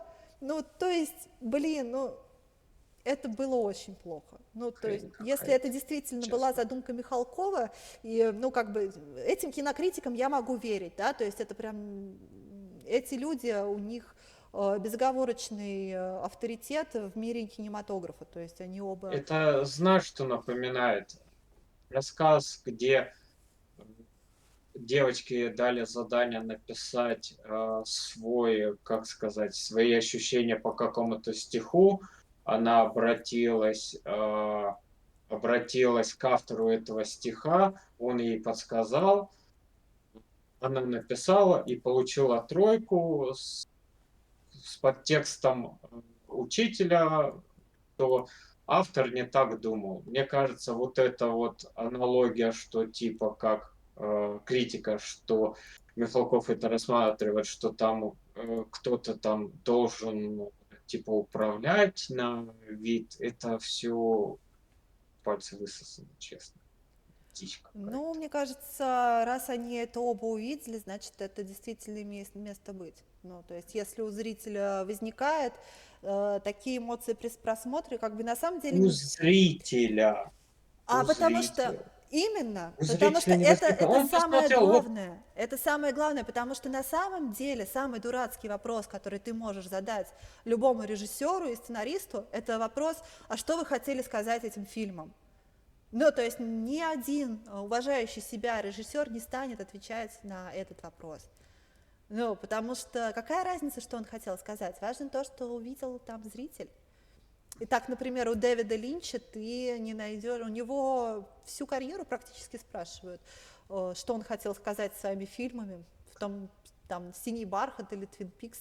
Он всегда уходит от ответа, и как бы ты со временем просто понимаешь, что этот вопрос он некорректен просто-напросто.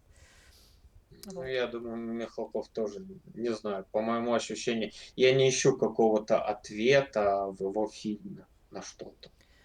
Он Ну, ты просто, знаешь, бывает получается, это развлекательное для кино, а меня, бывает какое-то, знаешь, интеллектуальное, да, не для всех. Если мы говорим об этом фильме как о развлекательном, я скажу, да, этот фильм развлекательный. Это коммерческий развлекательный проект. Вот и все. Это вот да, вся да, разница в этом жанре. да. А «12 разгневанных мужчин», я, кстати, тоже, я же еще книгу Сидни Люмета вот эту прочитала, да, он сам говорит о своем фильме, что мой фильм, главная мысль моего фильма, не то, что вот мы там, да, додумываемся, он говорит одно слово – слушайте.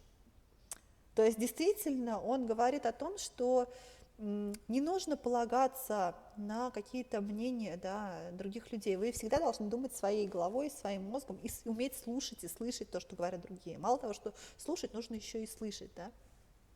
Вот. Тогда будет вам счастье.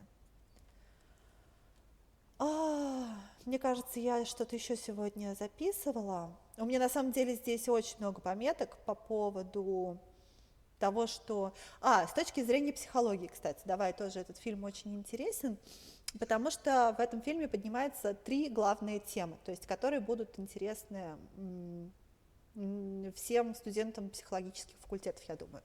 Это тема conformity, то есть конформность, attitude change and persuasion, поведение в групповая динамика и убеждение, и групп-процесс, процессы в группе.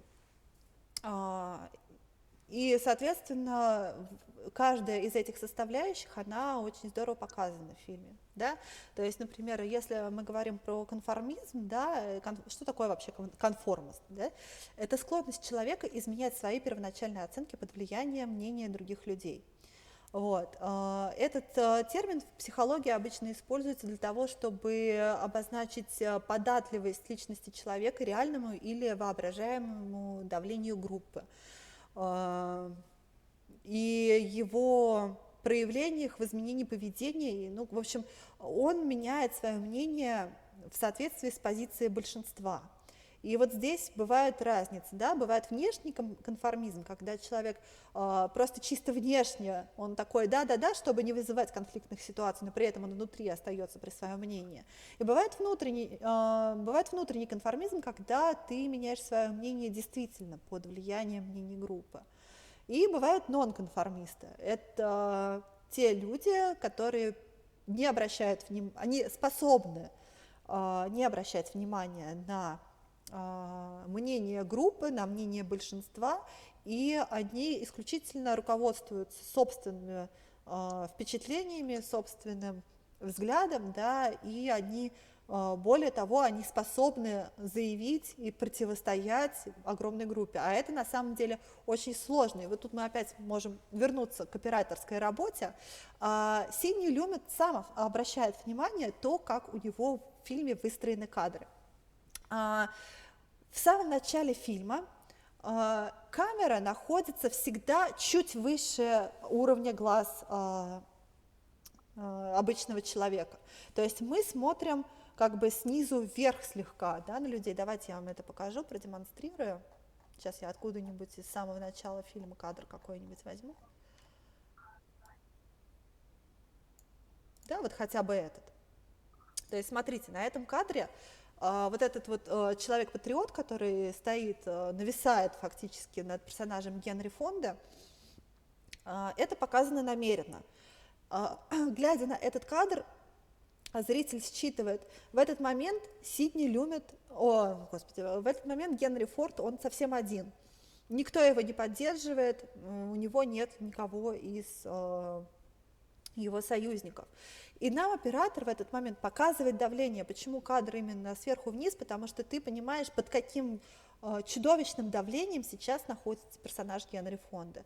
Каждый из присутствующих не пренебрегает возможностью над ним как-то подкольнуть его, поиздеваться, сказать, это что, это мы тут, нам вообще-то по делам там надо бежать по своим, а ты тут нас заставляешь сидеть и какой-то фигней заниматься, все же очевидно.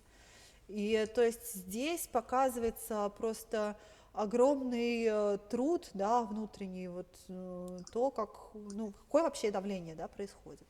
Дальше. Есть, в этом фильме есть экватор. Это тот момент, когда голоса разделяются поровну 6:6, с той и с другой стороны. И если до этого напряжение в кадре создавалось за счет того, что маленькое помещение, а это весь фильм снимается в одной маленькой комнате, а не в спортивном зале, как у некоторых, здесь крупные достаточно планы. Если в начале фильма мы достаточно издалека смотрим на героев, да, и вот с этого плана, и у них не работает вентилятор. Я хотела обратить ваше особое внимание, что торговец, кто из них адаптирует помещение под себя? Это торговец. То есть это опять аллюзия на устройство нашего мира, что торговцы, они никогда ни вашим, ни нашим, им главное чувствовать себя комфортно, чтобы у них хорошо продавался их товар и хорошо велся их бизнес. Он адаптирует это помещение под себя, он трогает вентилятор, пытается в самом начале включить, потому что им душно, они еще говорят, боже, какой убийственный день, какая жара, да, то есть вот это вот murderous day, это тоже очень классная фраза. Он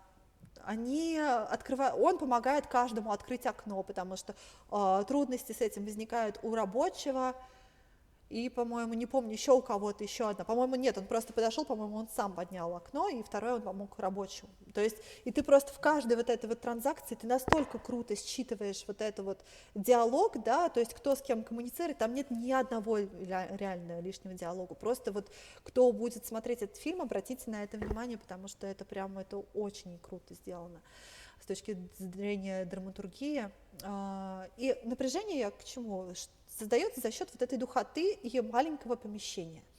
Когда голоса становятся 6:6, внезапно начинается гроза. Им приходит освежение, они устраивают небольшой перерыв, немного отдохнуть, расслабиться, сбросить вот это напряжение. Вдруг у них начинает работать вентилятор.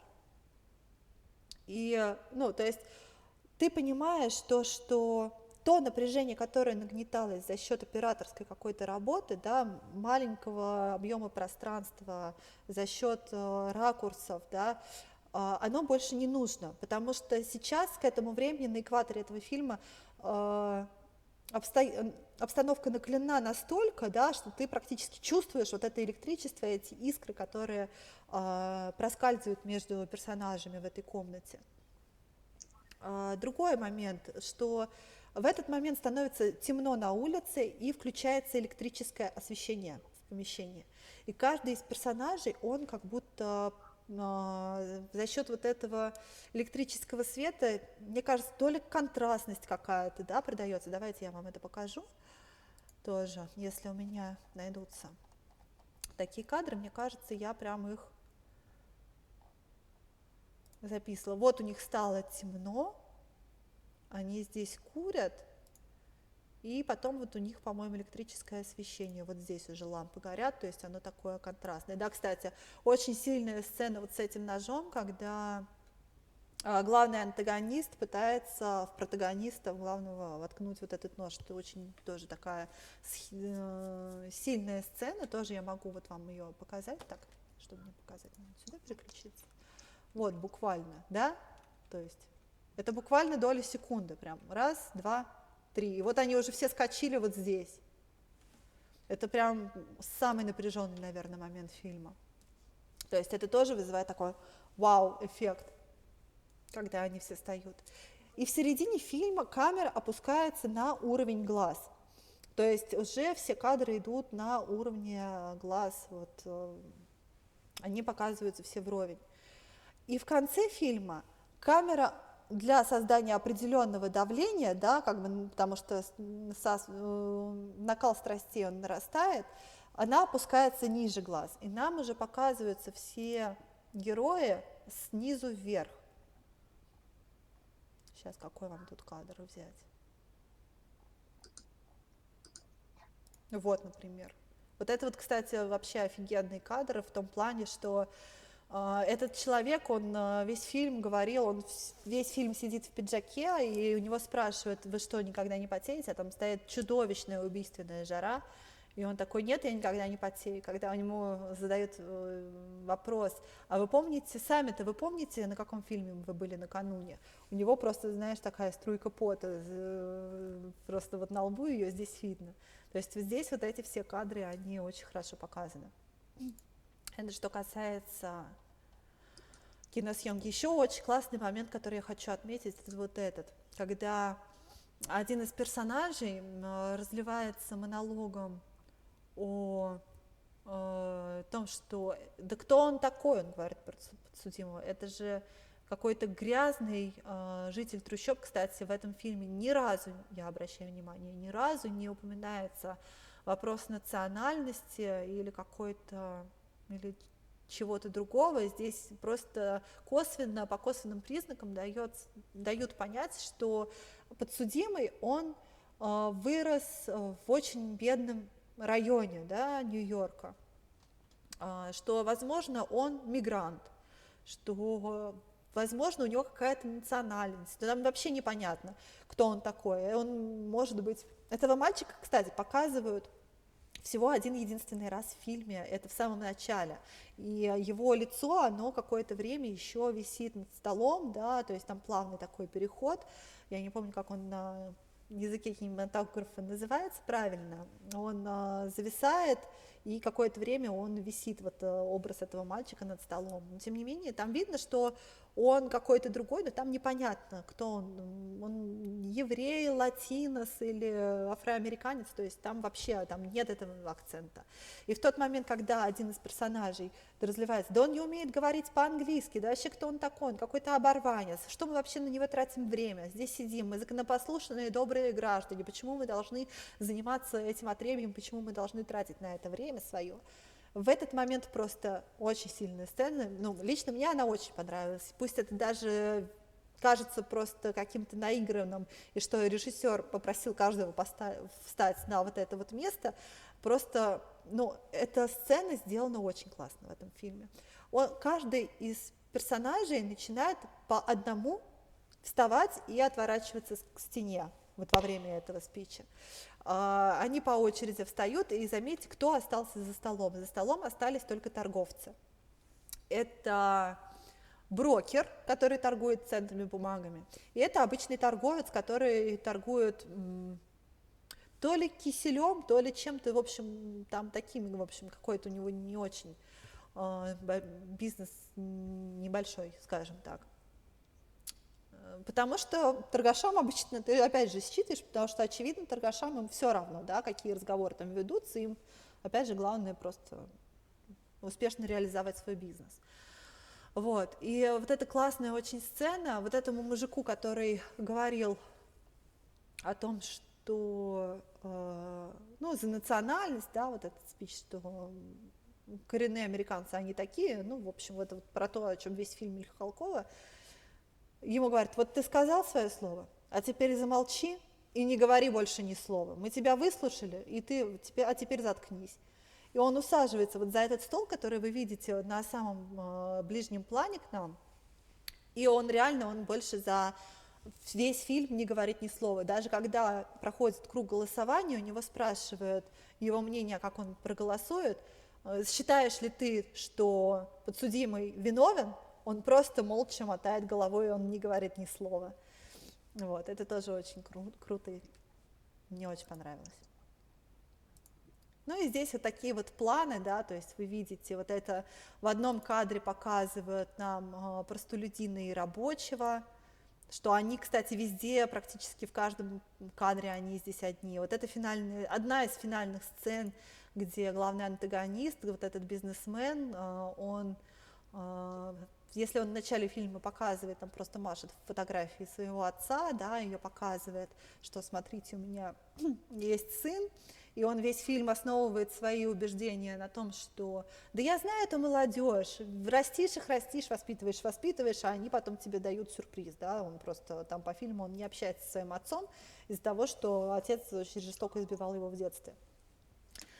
И в конце он единственный, кто остается, то есть все уже к этому моменту убеждены в том, что все аргументы обвинения, они гроша выеденного не стоят.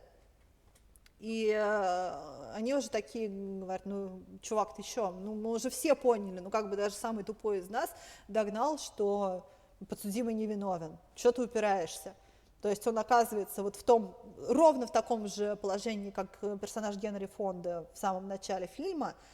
И он просто, вот эта вот сцена, где он закрывается рукой, просто он такой невиновен, то есть у него идет такой небольшой, он, по-моему, даже там нет монолога, он просто разрывает фотографию сына, потом он такой: боже, что я сделал, и вот идет дальше вот этот кадр, и он такой: ребят, все, я себя снимаю, я беру на себя ответственность за содеянное, я понял, что мной до этого руководили исключительно личные мотивы, сорян, вот. И очень красивый кадр в конце, прям, где персонаж Генри Фонда подходит, снимает, все уже к этому времени вышли из кабинета, а Генри Фонда, как, ну, не знаю, он берет пиджак и просто подходит к этому персонажу, накидывает ему на плечи, и вот этот бизнесмен, он позволяет накинуть себе пиджак на плечи, и потом они, не говоря ни слова, расходятся. И там финальные будут сцены, не знаю где, ага, я это тоже оставила, там, где персонаж Генри Фонды уходит в закат красиво, то есть он совершил благое дело, и, то есть, мне кажется, он действительно как ковбой, как эта мысль была вот у Антона Долина в подкасте сказано, что он удаляется в закат как герой какого-то вестерна. Это прям вот в этой сцене очень здорово читается, это классно было. Вот. Ну и я хочу тоже продемонстрировать вот афишу фильма, про который я сегодня говорила. Почему я говорю, обратите внимание на то, как сделана афиша у Сидни Люмета и как она сделана Михалкова. В фильме играют вообще-то 12 человек как минимум. На самом деле ключевых персонажей там 13, потому что за дверью дежурит судебный пристав, который должен прислуживать нашим 12 присяжным. На афишах у Сидни Люмета присутствуют все актеры, да, которые, ну, хорошо, там, пусть 12. На афише у Михалкова он почему-то один. Но это, опять же, просто к тому, что вы все говно, а я один молодец. Фильм про то, что вы все говно, а я один молодец. Вот это вот просто 100%. А не мог он исходить из того варианта, что если бы он сделал похоже, мы его раскритиковали, что он просто слизывает чужую идею, Ты знаешь, я так не думаю. подчистую. Я так не думаю. Почему? Потому что когда ты берешься за экранизацию, то подразумевается, что ты как бы все равно... Но если бы ты хотел сделать совершенно самостоятельное произведение, то зачем тебе это произведение, да, которого ты придерживаешься? Ну, возьми ты и сделай другой фильм. Зачем ты даешь какие-то ссылки, и потом даешь комментарии, что мой фильм похож на оригинал только на 12%. Но там, блин, ну, я не знаю, ну, если анализировать исключительно с коммерческой точки зрения, то Никита Михалков попал вот прям 100% в публику, то, что он собрал кассу великолепную, то есть он своего зрителя знает от и до. Другой вопрос, что любит ли он своего зрителя, вот в этом вопросе я не уверена. Мне кажется, что он, так знаешь, свысока и, не знаю, мне кажется, там такое высокомерие, что, ну уж так и быть, я уж вот для вас, там, знаешь, сверху вниз глядя что-нибудь сделаю. Не знаю, но я это просто все считываю. Может быть, это не так, может быть, я ошибаюсь, но я эти сигналы просто считываю из того, что я вижу. Вот, мое мнение абсолютно непредвзято, я к Михалкову отношусь крайне положительно. Но вот этот фильм, это прям, вот, не знаю, это прям ножом по сердцу. Для меня, как для зрителя. Так что вот. Ну и тоже здесь есть, кстати, нож на афише. Тоже так же, как и у Сидни Люмета. Так что вот. Мне Ну, я не кажется, на знаю, что этой ты... афише ни к селу, ни к городу. Почему? Не знаю, а смысл его сюда? Кстати, заметь, Может, другой афиши нет. Я специально искала, она только в единственном экземпляре сделана.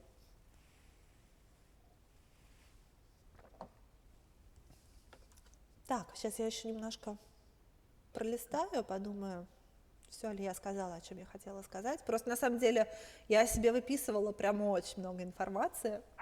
Вот, и где-то у меня тут даже были цитаты из книги Сидни Люмета. Сейчас я попробую найти свои записи, если у меня получится.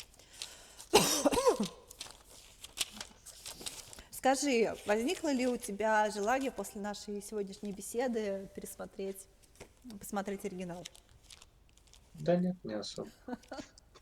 Я говорю, Классно. это все-таки не мой любимый жанр. Я вот, ну, сам фильм вот этого 12, он не фильм пересмотра несколько раз, там вот это вот. Да, один раз в кино, ну, сюжет интересный, да, посмотреть. Да, пересмотреть там один раз лет через 7, там, через 5, когда он там по телевизору пойдет и заняться больше нечем. А вот смотреть ради этого вот старый фильм, ну как, сравнивать, чтобы, ну, нет у меня такого желания. Да, я понимаю, что сейчас время такое, что и смотреть-то особо нечего, но чтобы вот, как сказать, чтобы вот искать что-то хорошее вот среди очень старых фильмов, ну, не знаю. Тем более Ну, слушай, не моего любимого жанра. но ты просто подходишь скорее с точки зрения, наверное, развлекательного контента. Да, Я скорее тебе всего, хочу... так и Тебе, есть. кстати, будет очень интересно. Я тебе рекомендую просто почаще приходить на наши беседы в таком случае, потому что мне хочется познакомить ребят ну, с каким-то более, наверное, привить, может быть, какой-то вкус, да, вот к этому кинематографу, чтобы пить его не как пиво, да, какое-то, а смаковать как дорогое вино, по чуть-чуть, маленькими глоточками и полностью разбираться в том, что ты видишь. Я вообще новичок в этом жанре, я хочу сказать, что в этом отношении я знаю про кино очень мало, я очень мало смотрю, потому что, ну, как бы у меня такой график очень плотный, и не получается просто даже выделить какое-то время, чтобы просто вот, ну, 2,5 часа сидеть на месте и концентрироваться ни на чем другом, кроме как на фильме. Поэтому, если я что-то выбираю посмотреть, то оно обычно прям что-то такое, над чем потом можно подумать, посмаковать, порефлексировать. Вот. Ну вот как-то так. Ну, наверное, это все, о чем я хотела сказать сегодня. Так что, наверное, давай закругляться потихоньку. Я надеюсь, что на следующей неделе у нас будет еще такой же выпуск. Я думала, что мы почему-то эта беседа, знаешь, такая будет сегодня у нас растянутая по времени, что придется искать слова, высасывать из пальца беседы, о чем же нам поговорить. Я думала, что больше часа мы явно сегодня не просидим, но сегодня было настолько прям оживленно и горячо, что вообще время прилетело незаметно. Вот, мне очень понравилось, это было очень круто. Спасибо тебе, что нашел время и выбрался к нам на огонек. Да, спасибо тебе. Пока. Спасибо. Давайте все, давайте. Пока-пока, да, и все, мы завершаем трансляцию. Все, давайте, пока-пока. Пока.